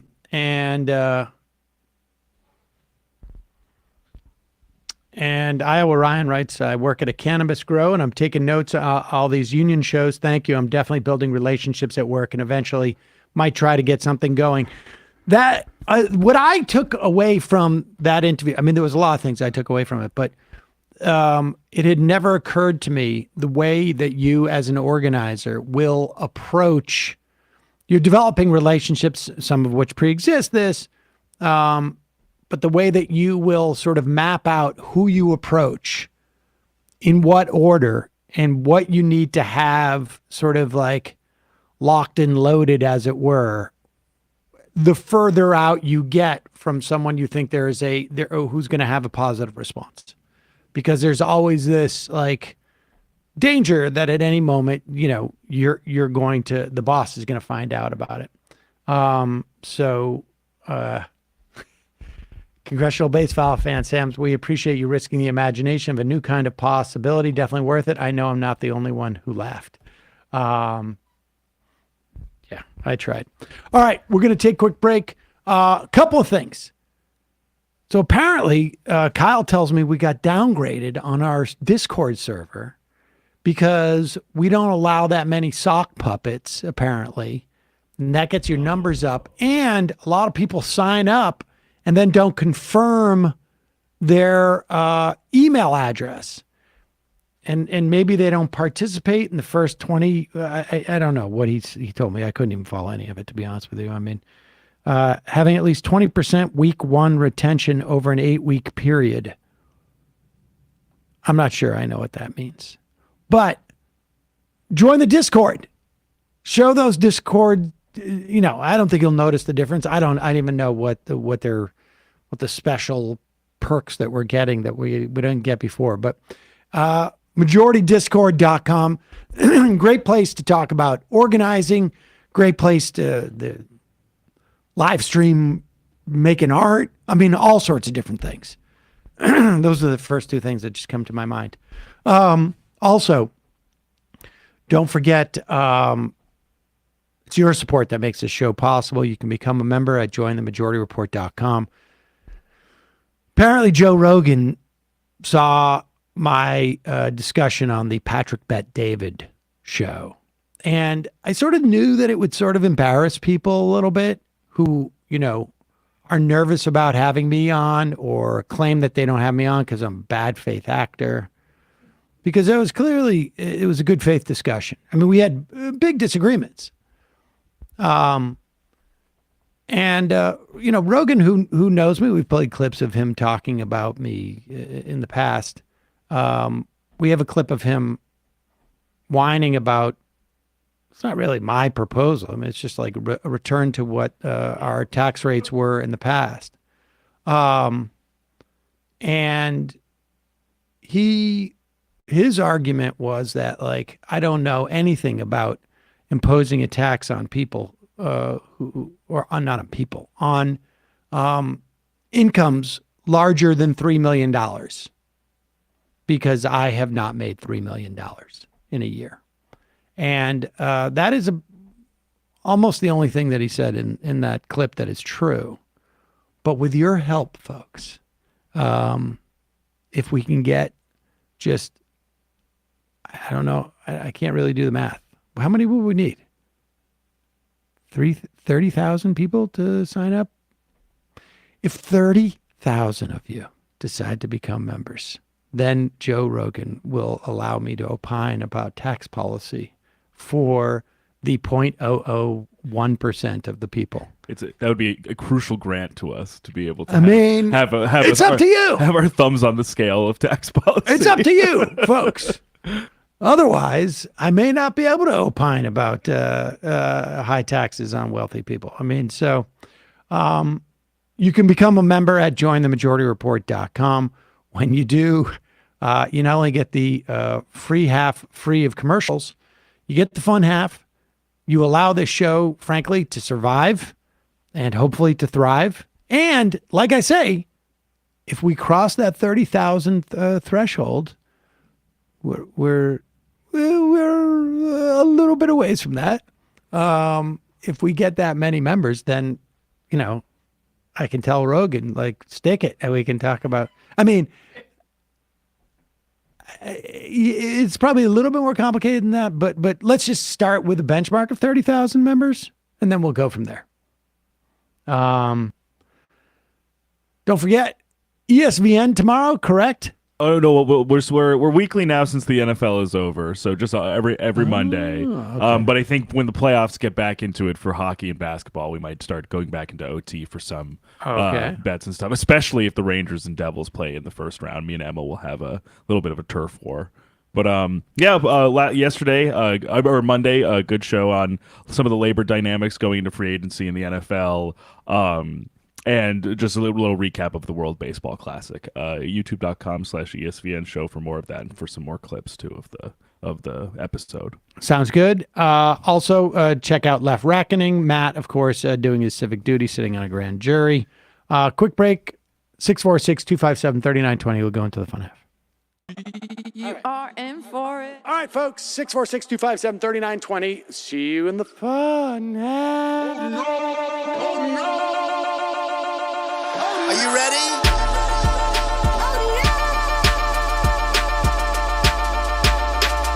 Who sent us this? Anarchy. Alpha males are back. Boy is back. And the alpha males are back. Just as delicious as you could imagine. The alpha males are back. Boy is back. And the alpha males are back. Just wanna degrade the white man. Alpha males are back. I take all of it in my throat. Alpha males are back. Snowflake says what? The alpha males are back. You are a madman. And the alpha males are back. Oh no, Sam Seder! What a fucking nightmare! Bring back DJ. Yeah, or a couple of them. Just put them in rotation. DJ Denner. Well, the problem with those is they're like 45 seconds long, so I don't know if they're enough of a break. That's fucking nonsense. You see white people doing drugs, they look worse than normal white people, and all white people look disgusting. And the alpha males, psych, fuck them. Snowflake says what? Snowflake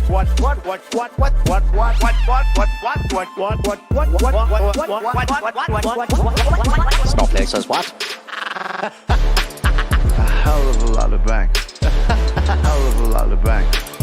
A hell of a lot of bank. Okay, I'm making stupid money. Hell of a lot of bank. A hell of a lot of bank.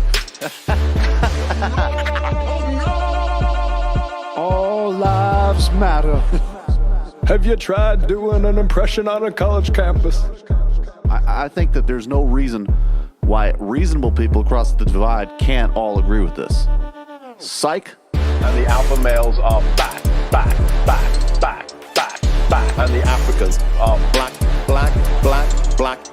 African. And the alpha males are black. And the Africans are back.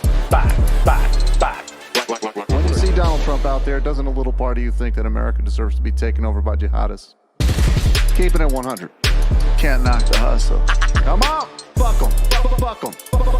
Things I do for the bigger game plan. By the way, it's my birthday. Happy birthday to me, Jew boy. I have a thought experiment for you. And the alpha males are back. Africans are black. Alpha males are black.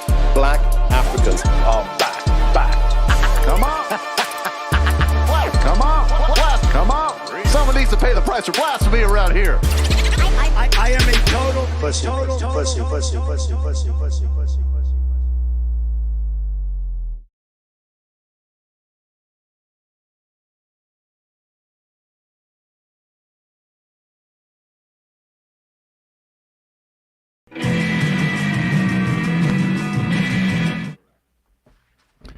We are back. Sam Seder, Majority Report, fun half. Let's play a couple of choice clips from the hearings today. Emma will play some probably, I would imagine, from the workers that were up. But of course, we just had that interview with Michelle Eisen. We're going to cut that interview, I think, and release it earlier than we would normally do outside of the show. And helpful if you guys pass that around. I mean, I know you guys pass around interviews anyways and send to friends. But helpful if you post it to your Facebook page, to your Instagram page, to your Twitter if it still works. If you clip it on Twitch, whatnot, because people are going to be looking for stuff. They're going to be looking for Schultz, and Michelle Eisen is a good sort of antidote to some of the stuff that Howard Schultz was shoveling out there today. But let's just start with a reminder that Howard Schultz did not want to attend that hearing today. He quit as CEO of Starbucks, timed it so that he wouldn't have to take any personal responsibility for what's going on at Starbucks when he showed up, and hopefully he wouldn't be called in.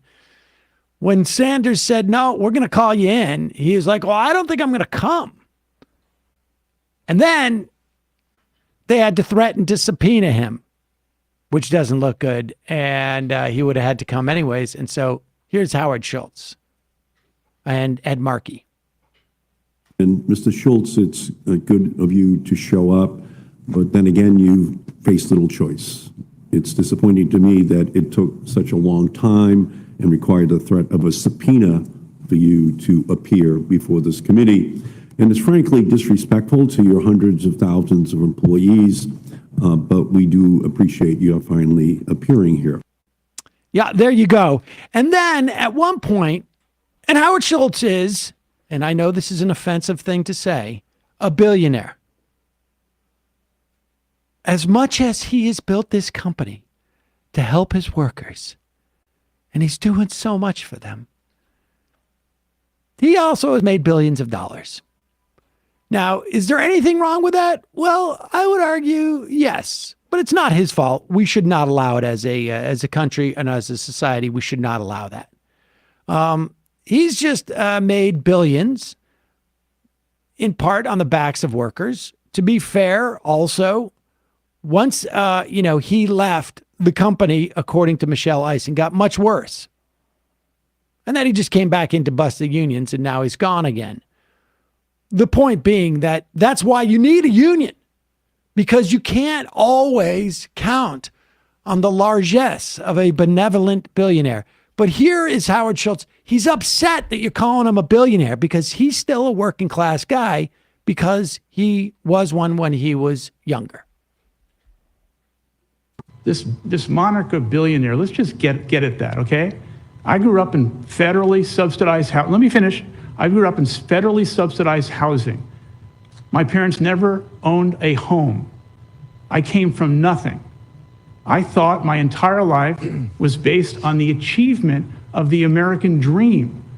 Yes, I have billions of dollars. I earned it. No one gave it to me. And I've shared it constantly with the people of Starbucks. And so anyone who keeps labeling this billionaire thing, it's Mr. Schultz, I don't mean to cut you off. We have time limits here, and you have the opportunity. I'm not cutting you off. It's your moniker constantly. It's unfair. No, it is not. You have had more time. I've been generous with the time. I'm sorry. But Mr. Chairman, we have a room full of people. We have a panel to go after you. You're not the only person testifying. Okay. I love the fact that he says, I earned all this. Nobody gave me anything. Right after he said, I'm in federally subsidized housing. I have no problem with federally subsidized housing. I am in favor of more federally subsidized housing. But the fact of the matter is that, no, you didn't get it all by yourself. You wouldn't have gotten any of those jobs if you were homeless. I know that's not quite on the issue, but the idea that these guys are just completely self-made and that they're somehow unique and special because they have $1 billion or multiple $1 billion, that their uniqueness and specialness is why they have that money, as opposed to got really lucky in the right place at the right time. I'm sure most of them work very hard, but I also am sure that out of the 200 some odd thousand employees that Starbucks has, there are hundreds, if not thousands, if not tens of thousands of people who work just as hard as Howard Schultz does. Just didn't have the same luck of whatever it was. I would also add that when this guy was working back when he was, minimum wage was keeping up with productivity.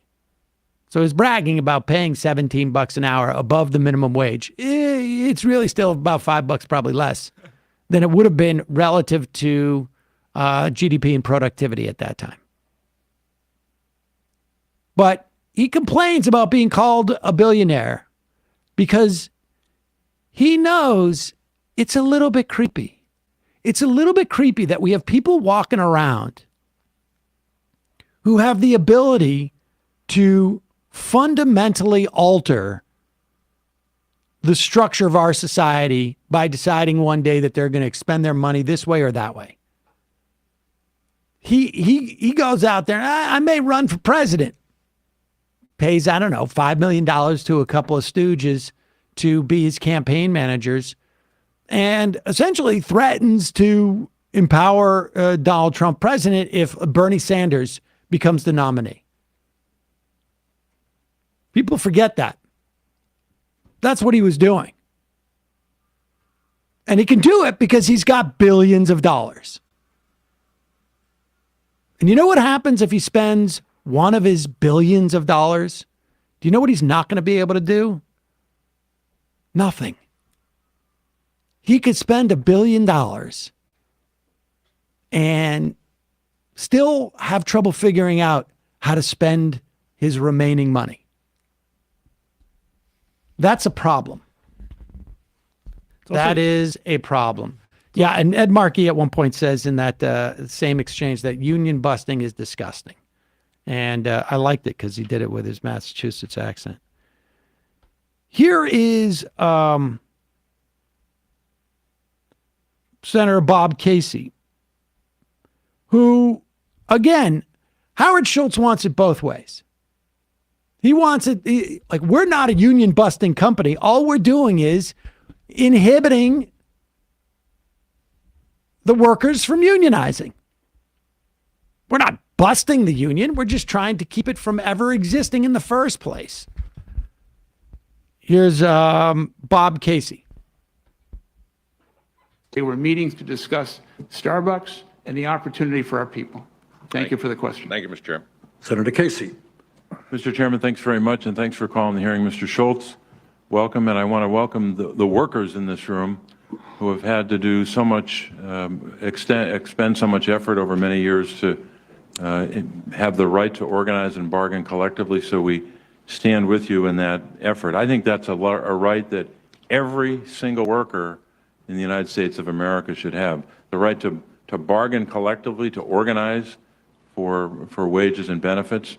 And too often in our country, workers don't have that right. I represent a state where workers over generations marched and mobilized and literally bled and died for the right to organize. It wasn't conferred upon them by some CEO or some boss.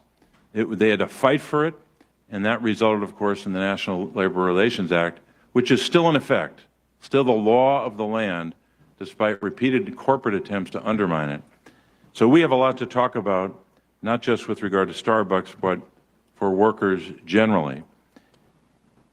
I wanted to start, Mr. Schultz, with a discussion about one of the firms that Starbucks hired. I'm told that during your tenure as CEO, you hired Littler Mendelson, one of the largest and most notorious union-busting firms in the country, that reportedly charges upwards of $600 an hour for their services.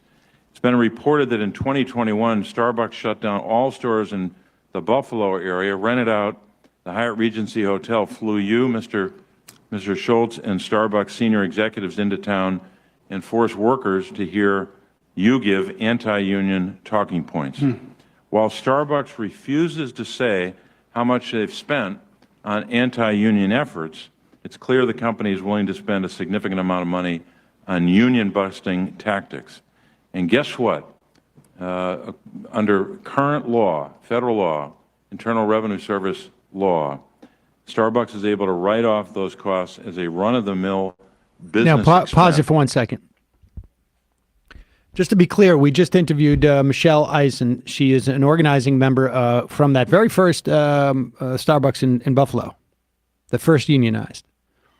And she told us about this sort of like, they brought in what they called the SWAT team. She saw a document, SWAT team, where they brought in enough managers so that they were constantly under the watchful eye of managers from outside of Buffalo. They took over that Hyatt Regency.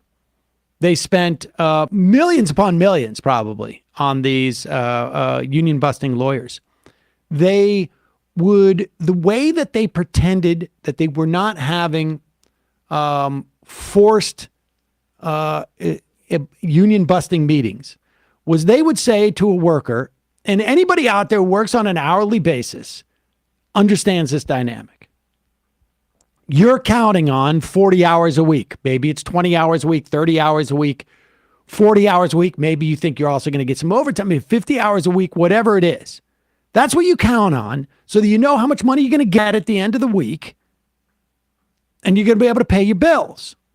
Well, they come in and they say, you know what? On Wednesday, we're shutting the store down early.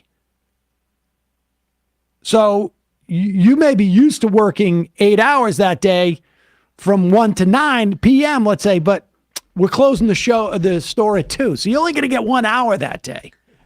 However, there is a voluntary meeting for 7 hours, or 6 hours, or 3 hours, in which we'll give you 8-hour credit if you come to that meeting. So we'll actually pay you to go to that meeting. Now, what are you going to do? You're going to go to that meeting. This is the power that Schultz denies the employer has. The blackmail. You want to eat, you want to pay for your kids' health care, you want to, whatever it is, you want to pay your bills. We hold the strings. You have no guarantees. And that's what was going on with those meetings there. And now Casey is saying, raising the point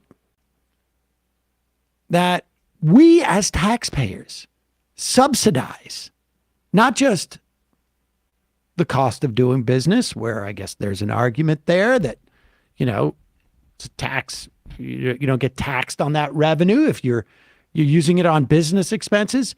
But what constitutes business expenses? I mean, it's one thing to say like hiring labor costs business expense. It's another thing to say buying coffee machines is a business expense.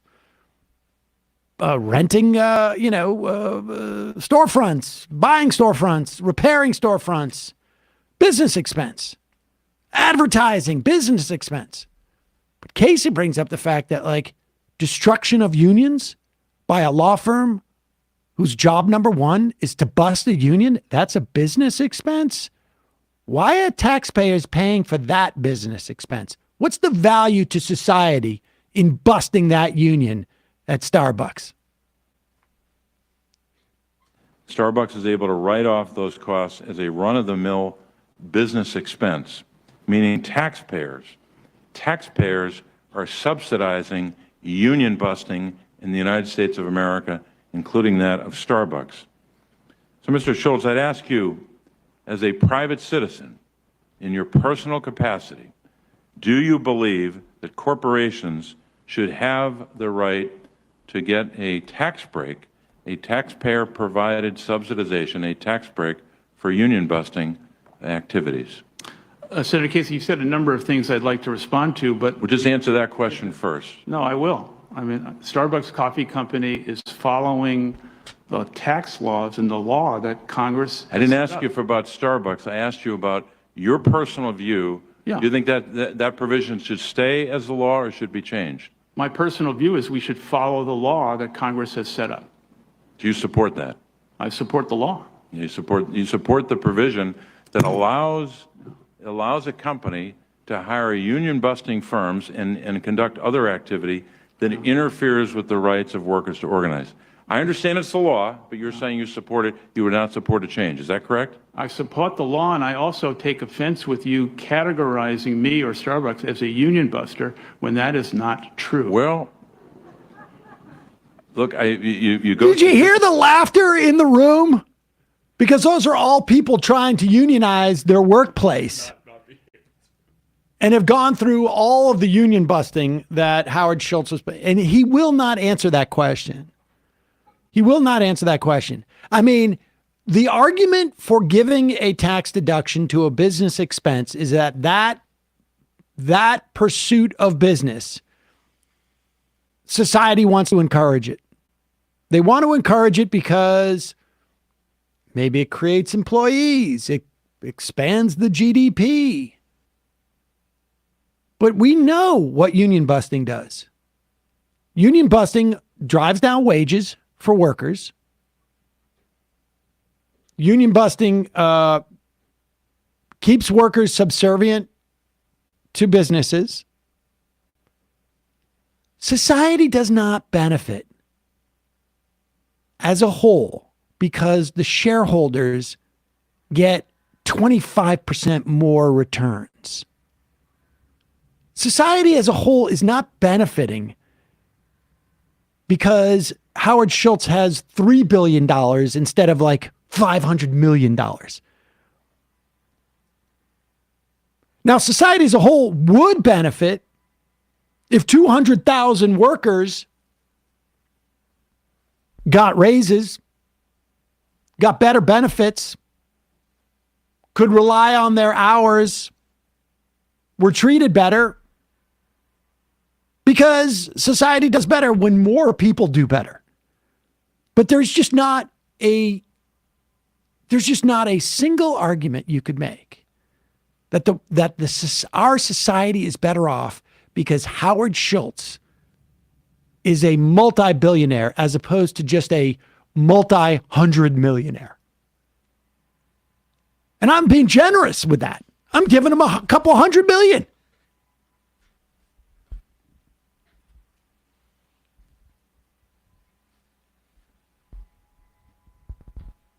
All right, what else do we got here? Let's al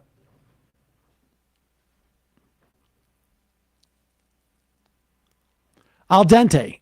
Gee, Sam, why are executive salaries, business deductions, but employees' wages are not deductible? Either both should be or neither. I think both are business expenses. I'm not sure I follow that. Dr. Kalt, in my research into 19th century American history, the best example for the American dream I came across was a guy from Germany who came to the U.S. with nothing and died very rich. How did he get there? Luck, but also a lot of grift, corruption, and backroom dealings. There is no American dream. There's only corruption. Honest work very, very rarely results in riches. The rest is myth-making. I think you have an argument. Majority Report wardrobe coordinator. I know there's a running joke about Emma plotting a coup, but Bradley's the one alone in the room with the king right now. Just saying. Tombo Flink. Happy Friends Day Wednesday, folks. Here in Britain, we had a mass shooting in the town of Hungerford in 1987. In 88, Thatcher's government severely restricted the ability of civilians to own certain types of guns legally. Yes, Margaret Thatcher, the global right-wing icon, is less right-wing on guns than radical socialist Joe Biden. Also, for the right-wingers trying to do the mental health routine, the majority of violent criminals were not suffering from mental illness at the time of the crime. Mental health patients are overwhelmingly nonviolent, and folks with actual mental illness more likely to be a victim of violence than a perpetrator. There's a lot of things that I think you can blame Joe Biden for, but the preponderance of guns in this country, at least at this point, in terms of his abilities to do anything about it, are very, very low. All right, I'll turn on the calls. Calls are on, folks. You can call in. Jesus, someone just really swore at me. Evan from Portland. Howard Schultz worked so hard having multiple catered meetings about cutting hours for workers. Bob Carmody, you better give Bradley a medal for his work today. Hi and love from YouTube chat. Yeah, Bradley is on doing triple duty. D-Dog, it's disappointing to hear the callers like the MRA guy the other day, particularly because there are groups on the left that care about men's rights, but fully recognize that we live in a patriarchy. For example, the Men's Lib subreddit fully recognizes that we live in a patriarchy that overwhelmingly favors men, but also that men do face some disproportionate discrimination in some things like jail sentencing, and that is also a result of living in a patriarchy. Absolutely right. Absolutely right. Men suffer not as much. They still maintain a power within the context of patriarchy, but there are definitely unfairnesses to men that are a function of that. Men do need support for issues specific to men, but that caring about that does not mean that you can't fully support feminism too. And in fact, supporting feminism will help men with many of these issues. 100%. I totally agree. The suffering men experience is real too, needs to be addressed. And equality within the workplace, and I would argue there's a similar dynamic, well, not as pronounced in the context of race, but there's still some, I think, examples. Now, maybe I'm more hard-pressed to find those in the context of race. But in a more ultimately equal society, I think you will see more universality in terms of what government can do for people. But fun fact, the term toxic masculinity comes from a men's rights group, the Mythopoetic Men's Movement. Springfield rep, we don't need you anymore, Sam. Someone had an AI chatbot write a conversation between you and Joe talking about a 90% tax rate and posted it on the Majority Report subreddit. Just kidding about not needing you, by the way. You are all great. Very sweet. Where was that?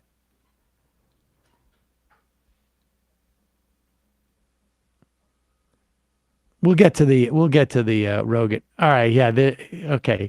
Senator Nick Scott Rogan is getting absolutely lambasted on subreddit r Joe Rogan for being too much of a coward to even say your name. Even the Rogan heads are starting to see the light. Oh, and from Miami, everyone go on the Joe Rogan subreddit and post the clip of Rogan talking about Sam. All right, well, let's just get this out of the way.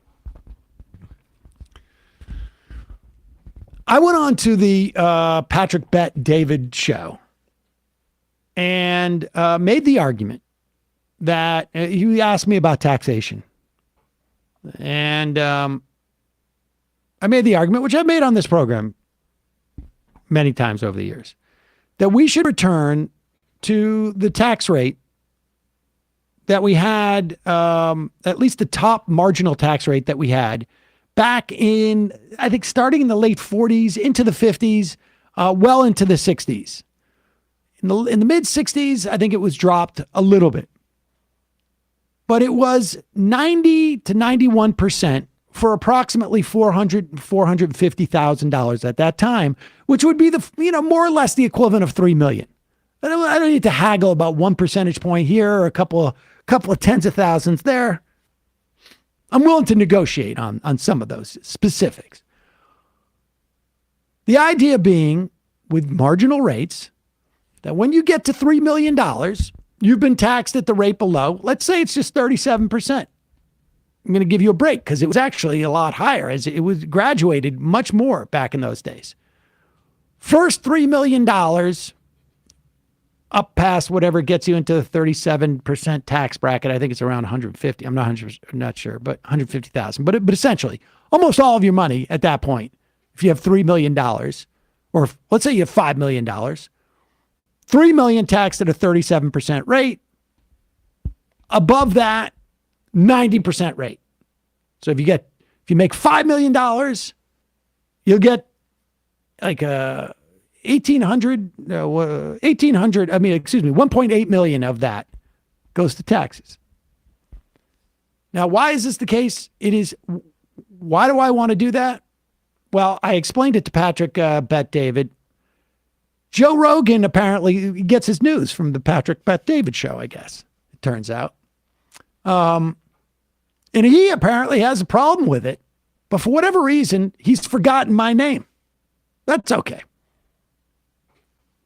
A future, healthy, happy life, and what's the impediment of those prospects, and how do we mitigate all these issues, like inner city crime, violence, gangs, like all that should be of primary concern to anyone who's like, if you're running this country and you're saying, we want to make the greatest country the world has ever known, we think we have the greatest country, we can make it even better, and here's how. The number one would be we got to fix the ghettos. Number one, we got to, the economic disparity, the disparity in terms of the prospects that people have for living a normal, healthy life without violence and crime. The difference between someone who's born in Baltimore and someone who's born in Beverly Hills are so off the charts different, and no one's doing jack shit to try to even that out. Like this idea about like financial equality, like you're not going to achieve that because you're not going to achieve effort equality. There's certain people who are just going to always work harder than other people. This idea of like, we need to redistribute. I was watching this. Pause it for 1 second. This is what really is fascinating about this. And I hadn't even seen that part of it until he's talking about something called economic disparity. He uses those words. Economic disparity. Now he's saying that you're not going to have equality of outcomes, but that there's so much economic disparity that it is tearing this country apart. It's the ghettos and this and that, whatever he says. But he's right. Economic disparity, wealth inequality, same thing, is, I think, the biggest problem we have in this country. It diminishes your ability for upward mobility in this country. It creates political inequality. It is self-perpetuating. In other words, it exacerbates. It's almost like aggregating interest. becomes a runaway train. This economic disparity he thinks of. And he says, like, we got to focus on the ghettos. But that is a fundamental misunderstanding of what has created economic disparity in this country. And here is, as soon as he mentions we have the biggest problem, the job number one, how do you deal with economic disparity? He then goes on to criticize the only way of really addressing that we have ever addressed economic disparity in this country, a proposal that I mentioned on Patrick Bet-Davis' show. Conversation where this fucking dork was trying to say that all money over $3 million that a person makes should be taxed at 90%. Like, that's great for you to say, because you're never going to make $3 million, you fucking idiot.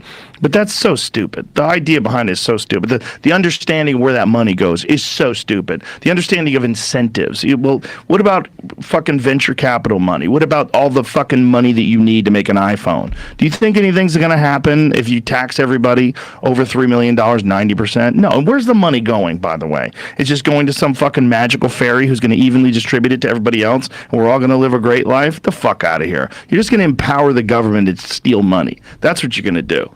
It's so dumb. But on the other hand, like, there has to be something better than what we're doing now. All right. Now, as this ding dong who has called me a dork and a fucking idiot tries to sort of like look up into his brain and figure out how he's going to deal with this on the other hand. First off, the one thing that he inarguably got true there is that I probably will not make $3 million.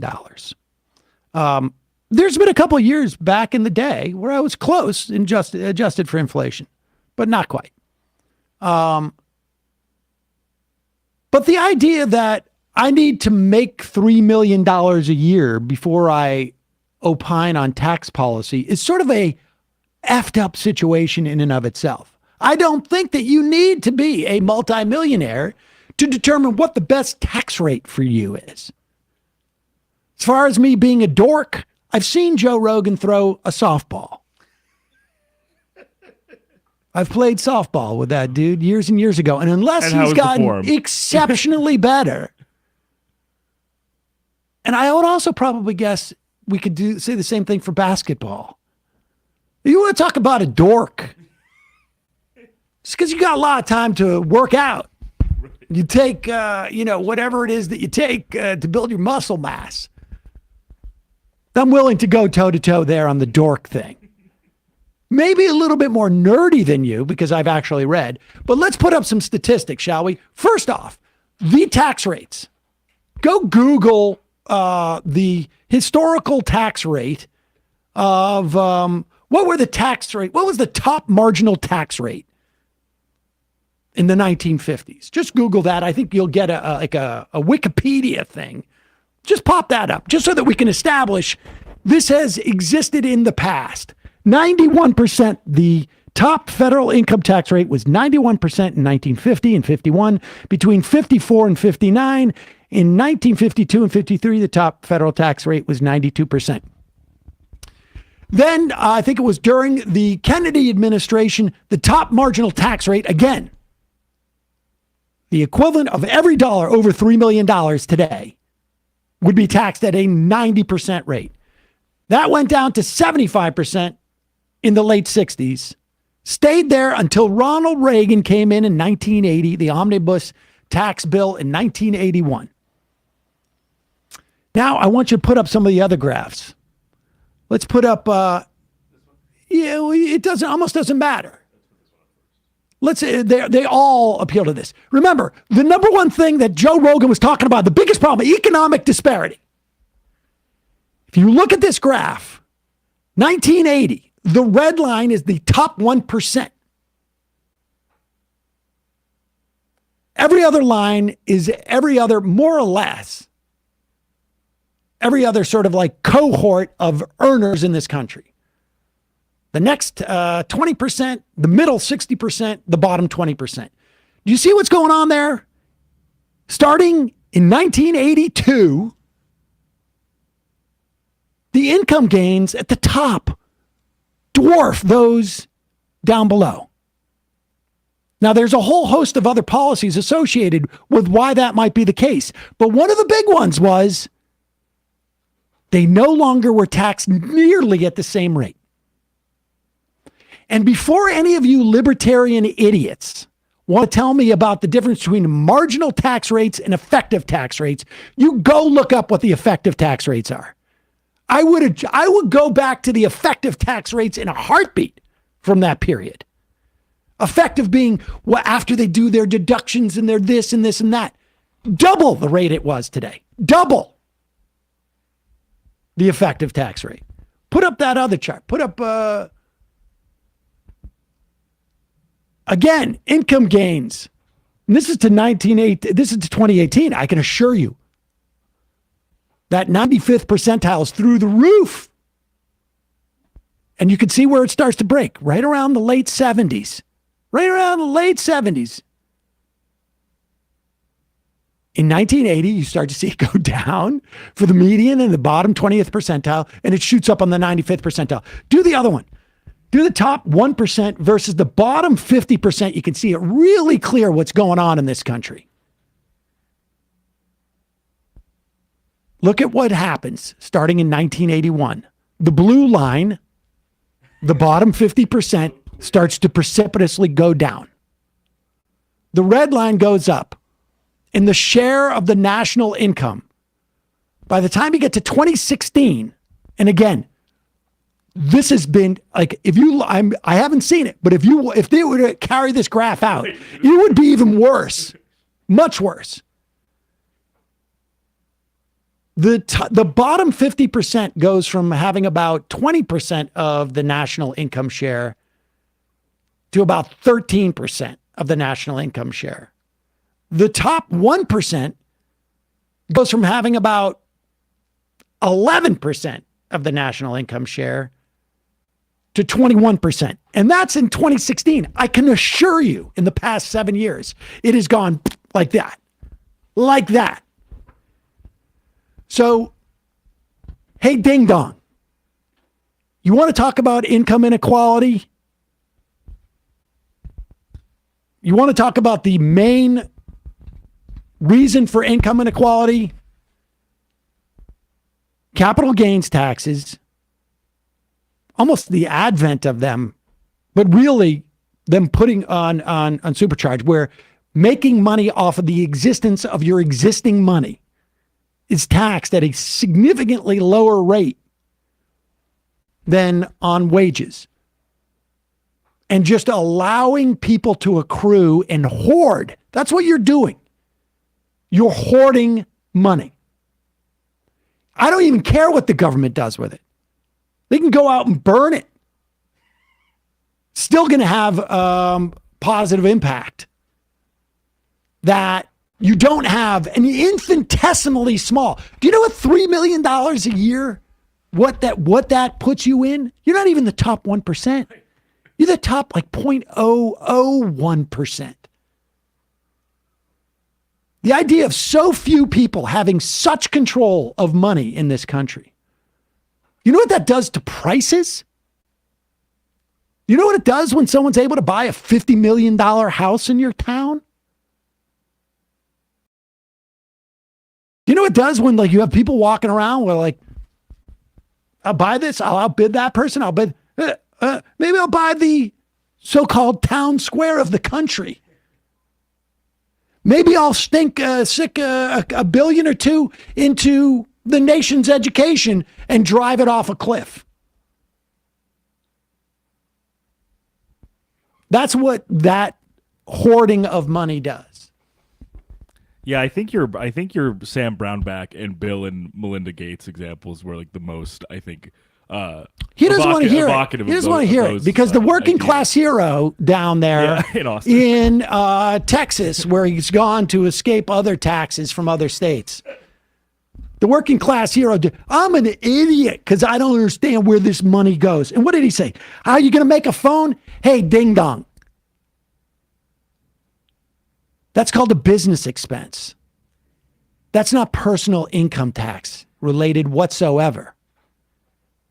In fact, you're going to get more iPhones because if I know that I can't suck more money out of my business because it's not going to go into my pocket, then I'm just going to put it back into the business. If I'm sitting here doing this podcast and we do get 30,000 new members, and all of a sudden I'm making more than $3 million a year, then I'm like, I'm only going to get 100,000 out of the next million. You know what I'm going to do? I'm going to hire more people in here. I'm going to hire more people to sit around this desk. I'm going to hire more people to help Bradley. I'm going to hire somebody to come in and clean this goddamn office up. It's a disaster area. That's what's going to happen. I'm going to put more money into research development. I'm going to put more money into all sorts of things. I'm going to spend less time maybe working because, and you know what? My money's going to buy more for me anyways, my $3 million, because I'm not competing against somebody who's got $1 billion. The greatest economic expansion we had in this country, and I'm not saying it was exclusively because of those taxes, but the knock-on effect of preventing people from amassing such massive amounts of wealth. The greatest economic expansion we had during this country's history that impacted the most amount of people was when we had those top marginal tax rates. So you can take this dork and shove it. Calling from a 509 area code. Who's this? Where are you calling from? Hey, Sam. How's it going? It's going good. This is Matt. This is Matt Tybee. Oh, Matt Tybee. What's happening? Yeah. Well, I just noticed. Been a long time since you've you're spoken. being kind of a hypocrite. Being kind of a hypocrite because you're upset that Joe won't have you on your show, but you talk a lot of shit about the Twitter files, and yet you won't just say it to my face. So, I've actually, if you'll recall, I gave you an open invitation several years ago, and then the only other thing I heard from you was when you complained to me about criticizing Glenn Greenwald for his promotional interview of Alex Jones. But go ahead. Yeah, well, I thought it was really super unfair how you treated GG, and that's Glenn Greenwald. Yeah. And the other day I was hanging out with some of my buddies, TC and JJ. That's Ted Cruz and Jim Jordan, and we were just talking about how libs like you kind of don't get it. You know, like in what way? Well, like the thing about the Twitter files is it's like a super slippery slope. First, they make polite requests for light content moderation in accordance with the terms of service of a private company. And I said nothing because I didn't need content moderation. And then the next thing you know, they're coming around to journalists asking for them to pay their taxes because they forgot to pay their taxes. And I said nothing because I wasn't a journalist. And so it's just like a super slippery slope, and I just don't think that you really understand that. I got to be honest, I did not fully understand everything you just said. I'm going to cop to that. Well, exactly. I think that pretty much proved my point. And anyhow, I just need to get back to my Substack, but I wanted to say, I think you're being really unfair about the Twitter files, and All right. Well, have a nice day. Yeah. Well, it was great. It's great reconnecting. It's great to hear from you. Okay.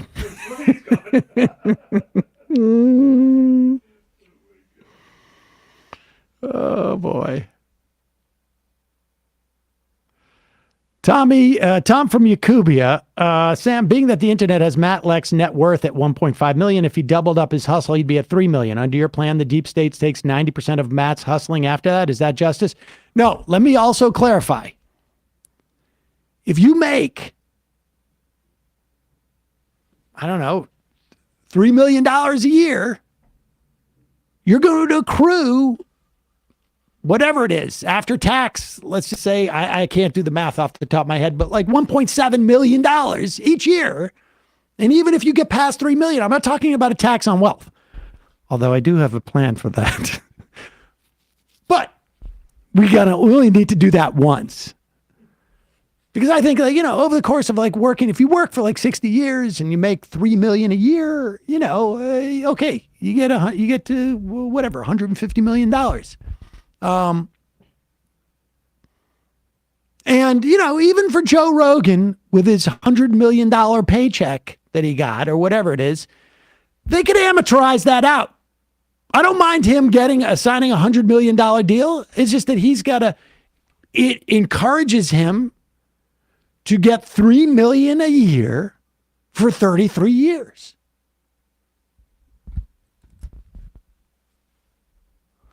Calling from a 608 area code. Who's this? Where are you calling from? Hello. Hello. Hi. This is KJ from Wisconsin. KJ from Wisconsin. First off, you've just reminded me you have a very, very important election on Tuesday, KJ. Tell me you're voting in that election for the Supreme Court. That way I can let you keep That's exactly what I wanted to talk about. Okay, perfect. I don't know how to follow up that last call. That was pretty good. But I did want to talk about the Wisconsin situation. We're in a uniquely purple situation that a lot of other states don't have. Considering how close even just the Mandela versus Ron Johnson election was, this past one, I think it came down to 27,000 votes. And we should be clear, Barnes got no support from the National Democrats. Oh yeah, absolutely. It was very. I was shocked that there was nothing, and he had not my favorite by any means, but he had tons of policy. He had all this stuff going for him. And, Lord knows, considering what the Democrats have been doing, it could have been helpful to pick that up. But sure, I guess. But this election's been very interesting because I think the Republicans in this state have learned from the more national online, it seems, ones that the whole trans panic doesn't seem to work as well as they want it to. A lot of people just really don't care. It doesn't. One of my favorite moments was talking with some of my coworkers in my old summer job working for the city. And when they heard about transgender people, they were just like, okay, that doesn't affect me. Why do you guys care? So they've doubled down on a lot of the same thing they always do, which is just crime is through the roof, crime is through the roof. Every single advertisement. And there's text banks, too, is just endless about Janet Protasewicz is just going to drive up crime, and she's letting criminals off, and it's just an endless wave. But one of the things that came out, there's a Milwaukee Sentinel article, please use ad blockers, that came out 2 days ago that was about a Senate Republican, I can't remember his name, Dan Nodal? Okay. Talking about if they take over the Senate again or preserve a Republican supermajority, they want to immediately move to impeach Janet Protasewicz if she were to get elected. And I just don't get it. At what point do we just say, hey, look, they don't actually care about the policy anymore. They're not here to do anything. They're just here to make sure they win, and then they can set whatever rules they want. Oh, dude, I would say in Wisconsin, that point was about 13 years ago. I think when Scott Walker was rolling back the right to unionize in that state and was getting rid of Badger Care. I would say that was 13 years ago in Wisconsin. I have to say, this race in Wisconsin,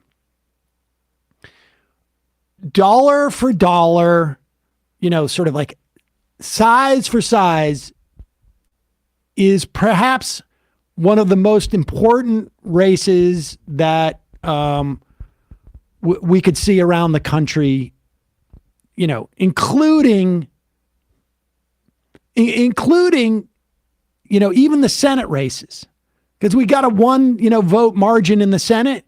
This race here in Wisconsin, and in many respects, this is where like this era of Republicanism started. It started with the AFP, the Americans for Prosperity, the Koch brothers, and Walker and Alec. A lot of it really started in Wisconsin. And this race, seemingly so small and insignificant, I think has huge implications.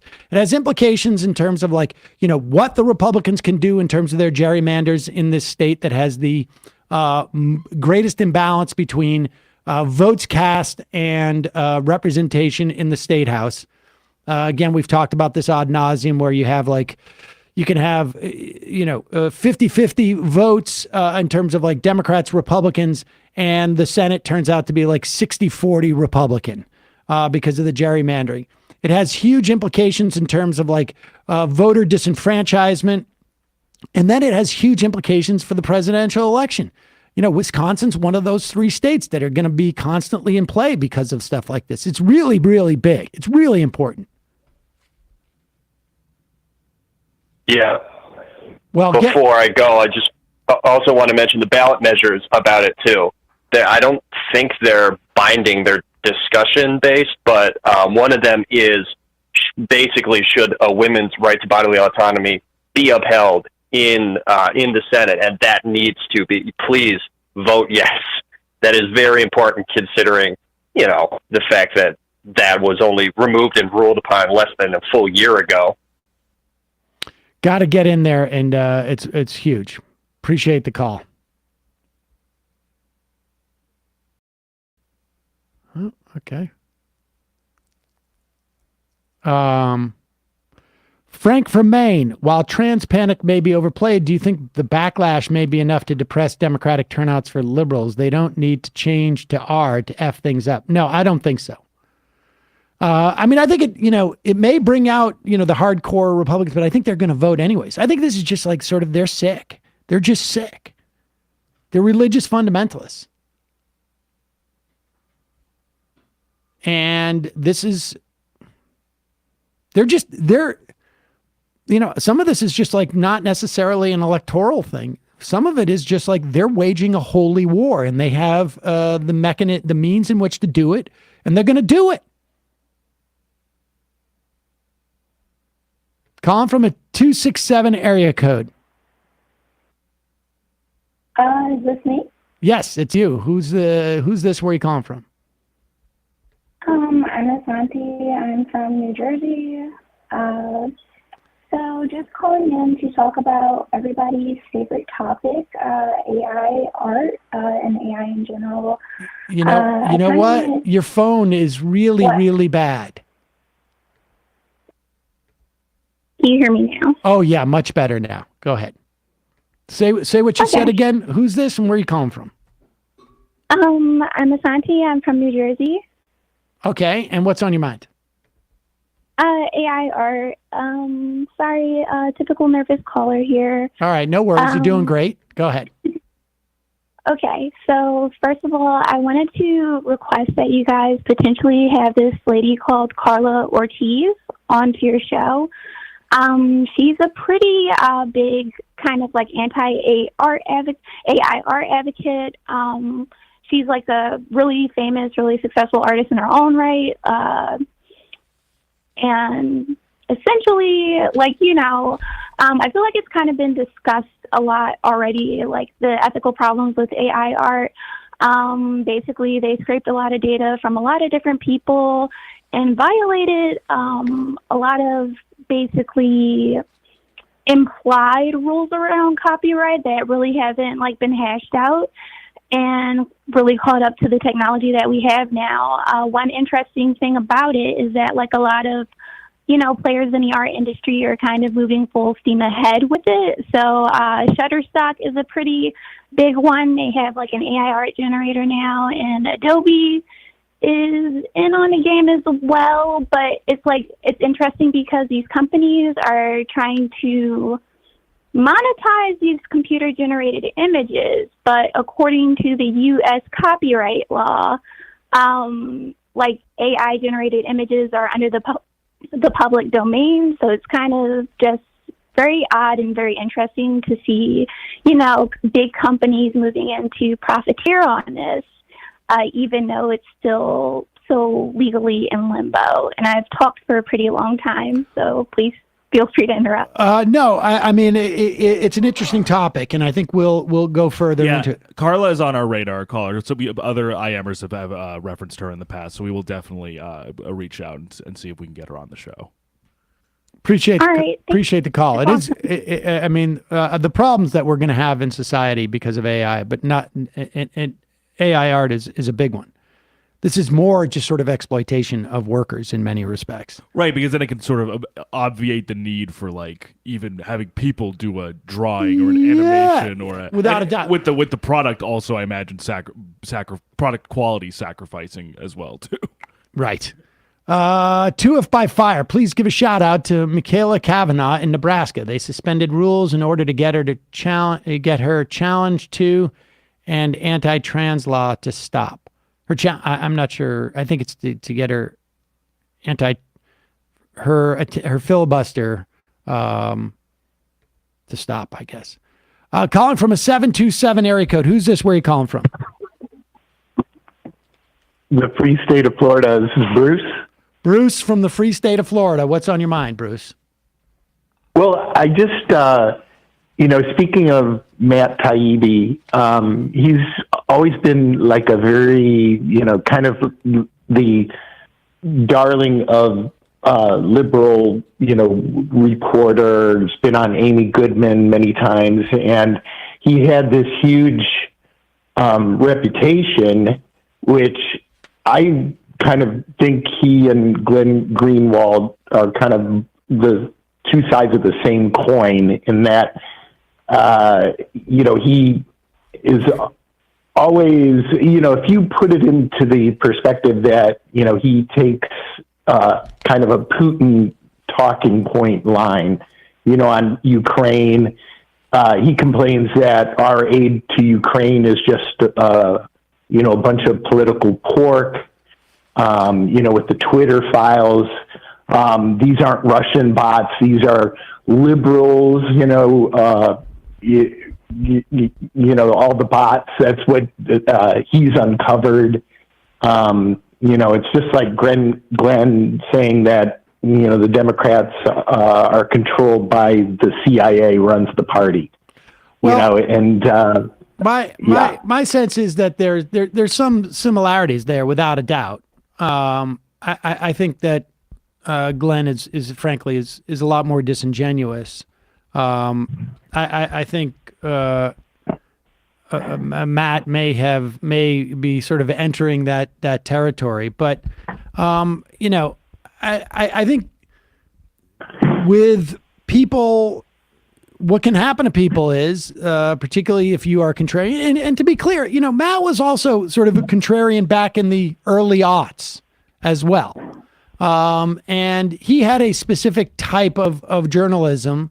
And I think that I think, his perspective has been sort of warped on some level by, what I perceive was an unfair treatment of his book that was written while he was in Russia, and he got Me Too'd in a way that I thought was not commensurate with what he had done, frankly, and was unfairly treated in that way. And I think he had a great baseball career in Russia.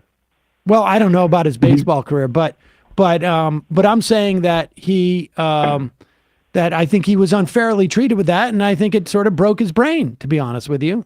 Glenn was just, I think, is just sort of it had to do with just sort of like him feeling disrespected by Rachel Maddow, ultimately. And I think he's always been sort of a libertarian type of guy who, some people really crave a certain amount of celebrity, and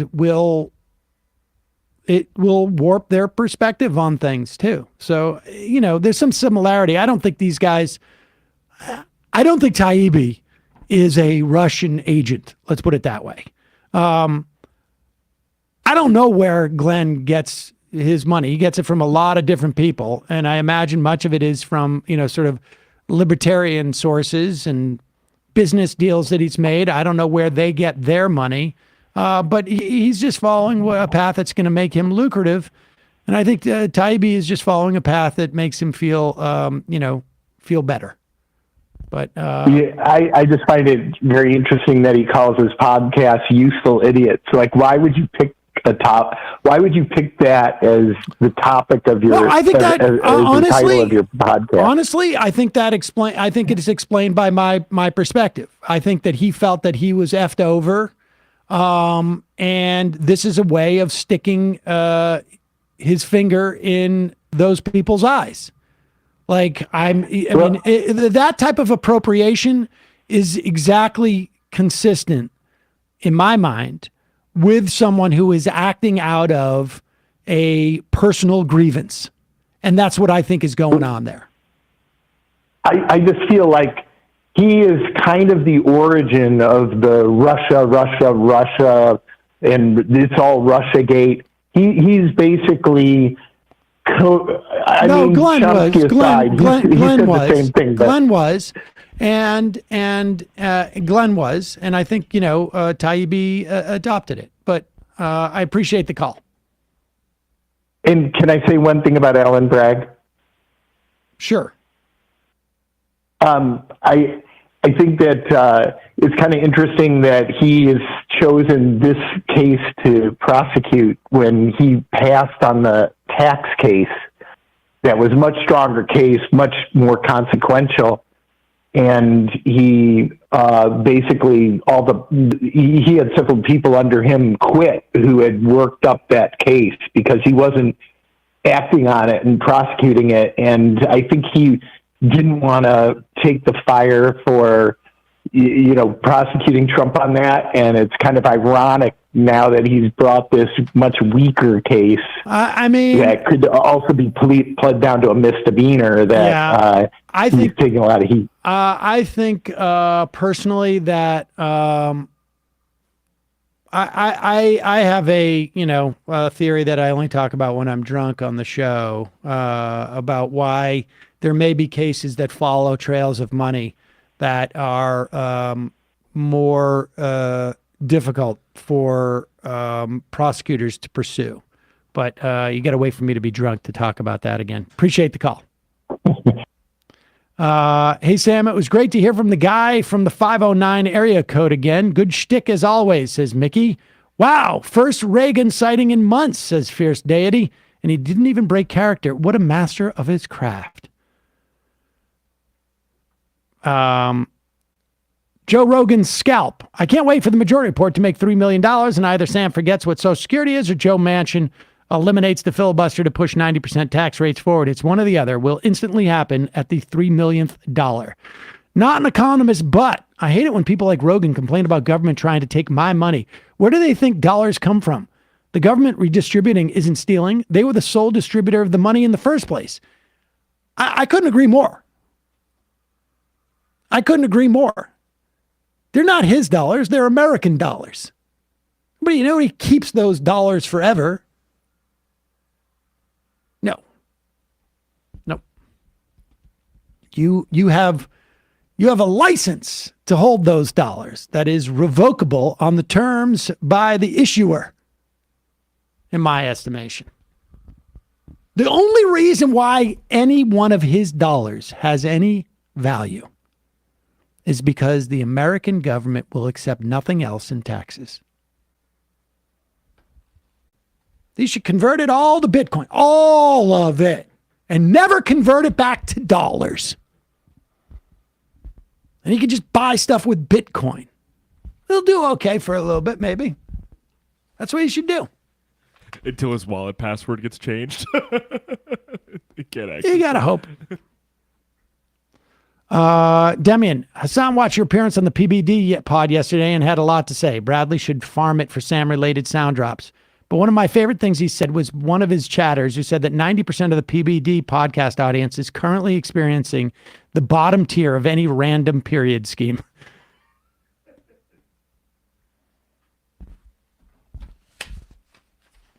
This is pretty funny. This is Tim Pool. There was another example of this. I'm trying to think of where it was. Oh yeah, I think it was like, this is an old story, right? Wasn't it? Like, oh, it's March 28th. Yeah. I saw somebody else make this exact same dumb mistake on Twitter.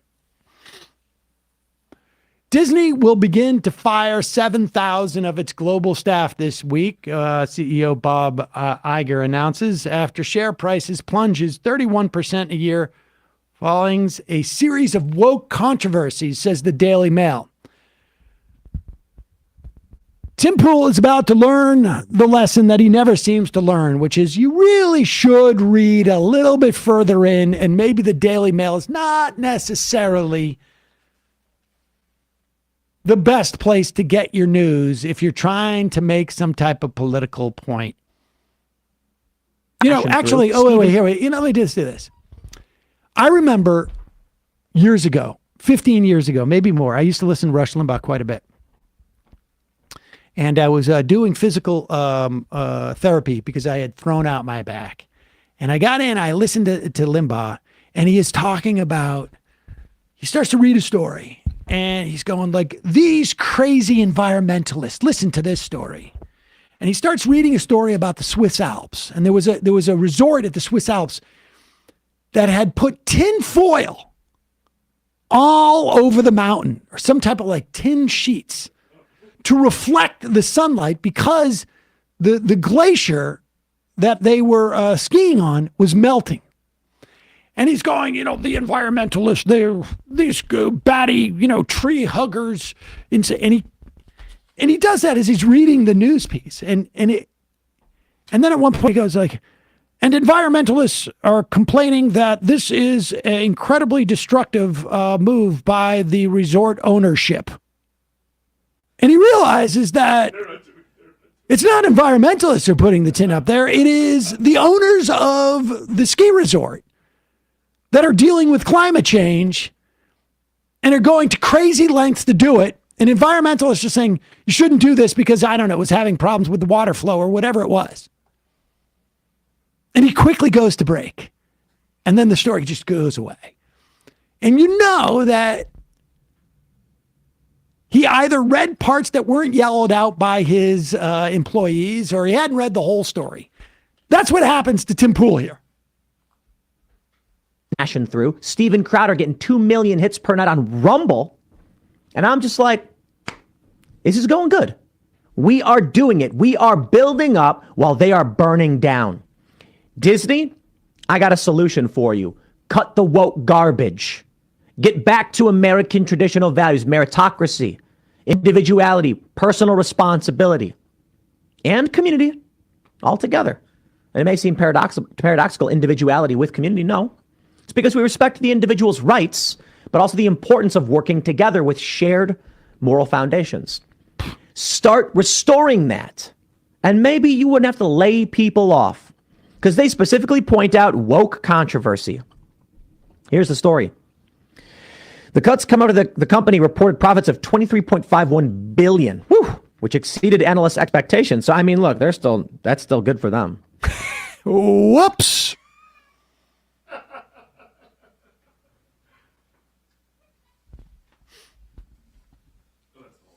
There you go. Profits went up. They're just cutting down in divisions that are not as profitable. Oh, that's pretty good. Wokeness pays.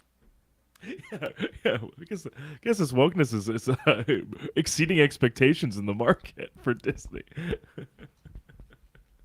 Yep, there you go. And I think actually some of the, they made some bad bets on streaming. Everybody's hurting on streaming. I feel like that's almost probably in an actual business sense more of a reason why some of these media companies are like hemorrhaging is because the streaming speculation has been so bloated and there's just not enough people watching these. The streaming. Content. You're gonna. My bet would be Peacock is gonna sell to Paramount. Right. I feel like there's gonna be so many mergers just to make it work. Yep.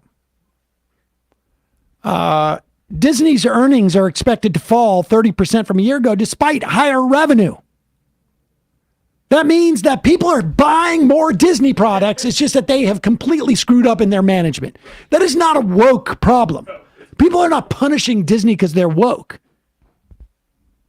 It's just that they have structural changes because they just plan wrong. They spent too much on their streaming thing. But in terms of like people spending their dollars, they don't have a problem with the wokeness. Yeah, people are still watching the next Pixar movie. People are still watching the back catalog. No. Sometimes what can happen is your brain can overheat if you never take your hat off. It's cooking up there. Yep.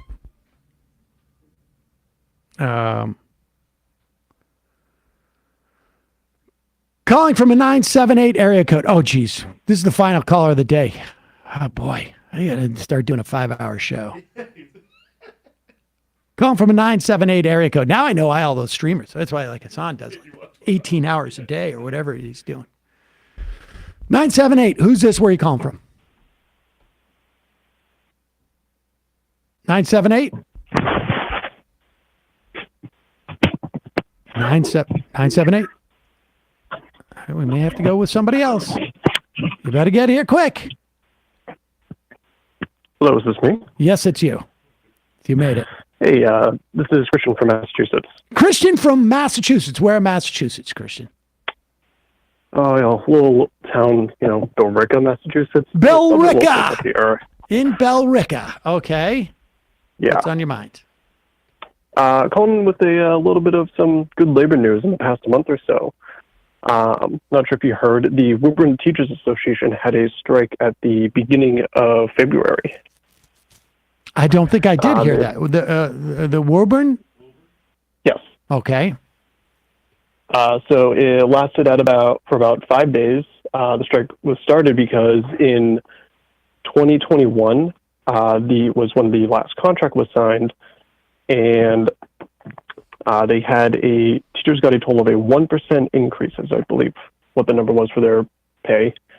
And then going into this past school year, they actually had no contract signed. So they've been working for the first half of the school year with no guarantees.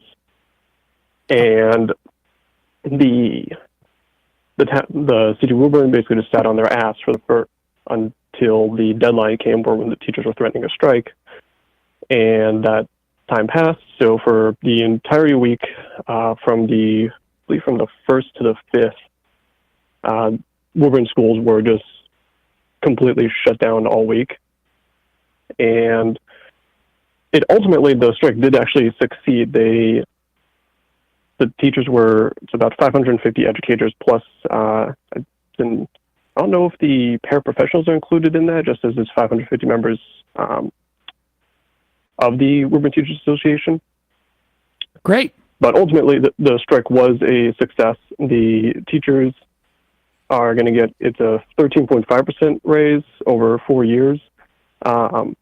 And the paraprofessionals over the same time, they're actually getting a 40% raise, which, while is a kind of an astronomical number, the starting salary prior to that for a paraprofessional in Woburn was $22,000 a year. Jeez, and people should know that Woburn is like is really Metro Boston at this point. I mean, it has been for a long time. It's within the 95 Beltway, right?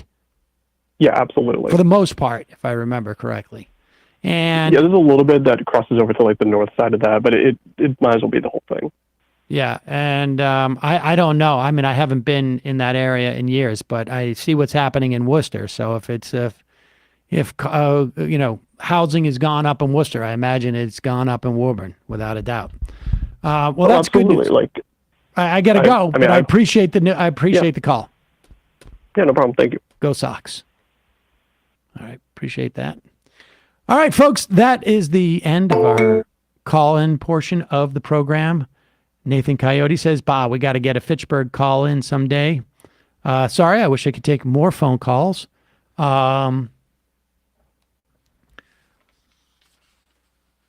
We're not going to have time to play any more clips, so I'm going to read some IMs so we get to get out of here. Timothy, the socialist revolution also means that the whole show becomes the free half. Samuel Seder.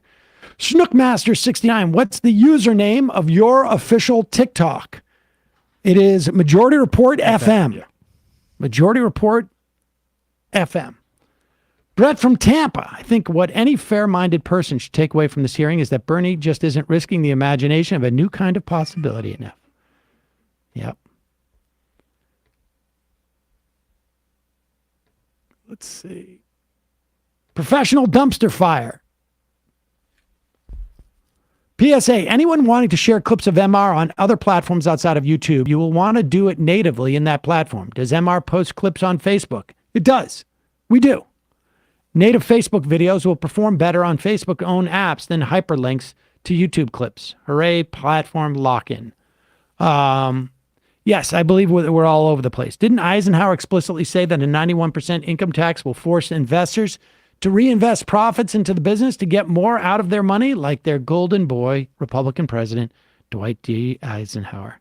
I believe he did say something to that effect, but I'll look into that. Skate-tastic terrorist, hustle culture guys. You should pay people less to encourage them to work harder. Also, hustle culture guys, if you raise my taxes even 1 penny, I will work less. Yeah.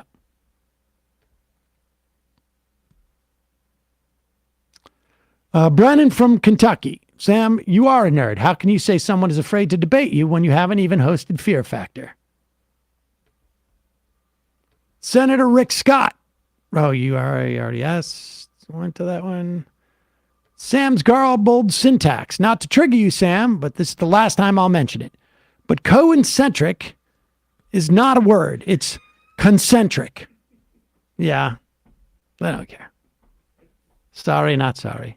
That's also what I say. That's what you say, and that's what I say. The word pedantry always falls. Concentric. Concentric. It's not as interesting of a word as coincentric. In absentia.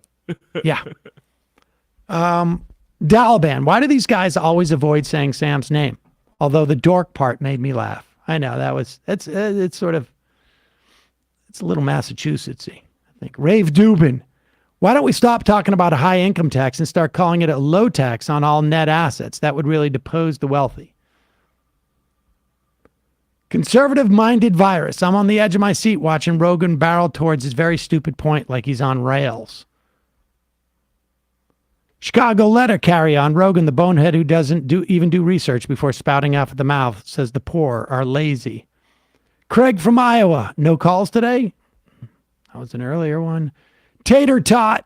I got faked out by you calling on 727. I'm 773. No worries. I'll try again later this week. Got an interview recommendation on better city governance. Okay, great.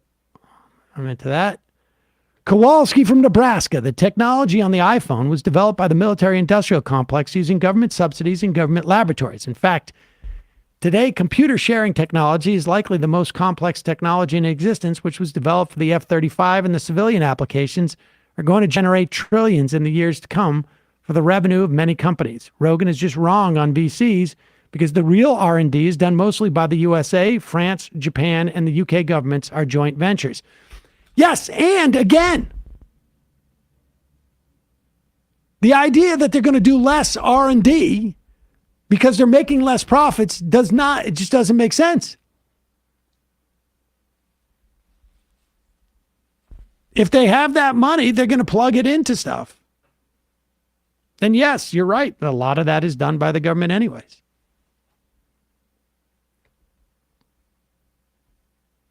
Window shopper. Tim Pool does that all the time. He'll get to a part of an article what contradicts his point and say, I don't want to get into that nitty gritty. All right, 3 more. Fake Masters. Considering Glenn Greenwald's involvement with white supremacist Matt Hale in 2000, I never understood how he was a darling of the left. Well, he wasn't quite public at that time. Cheney's Robert Hart. Reminder, consolidated elections for local offices, including school board seats, are next Tuesday, April 4th in Illinois. These aren't the most exciting elections, but they have big effects on our daily lives. Tim Pool, I want American traditional values, like 7 little strangers hanging out with the princess's corpse. Not sure I follow that. And the final I am of the day. It's not fair. I'm literally crying. I feel so bad for Howard Schultz. Why should he be called a billionaire? Just because he's hoarded billions of dollars? That's not fair. He earned that. Should be a law where you go to jail for calling someone a billionaire, especially if they happen to have a few $1 billion. Bradley, great job today. See you folks. Well, Emma will be here tomorrow. See you Friday. It might take all the strength I got to get to where I want, but I know somehow I'm gonna get there. I wasn't looking when I just got caught between the truth and the lie bar. But finding out won't make me feel any better. Yeah, I know the clock is ticking, but the meds are gonna kick in, and my pilot light's shining bright. I guess somewhere the choice was made for the option where you don't get paid, for the road that bends before it finally breaks you.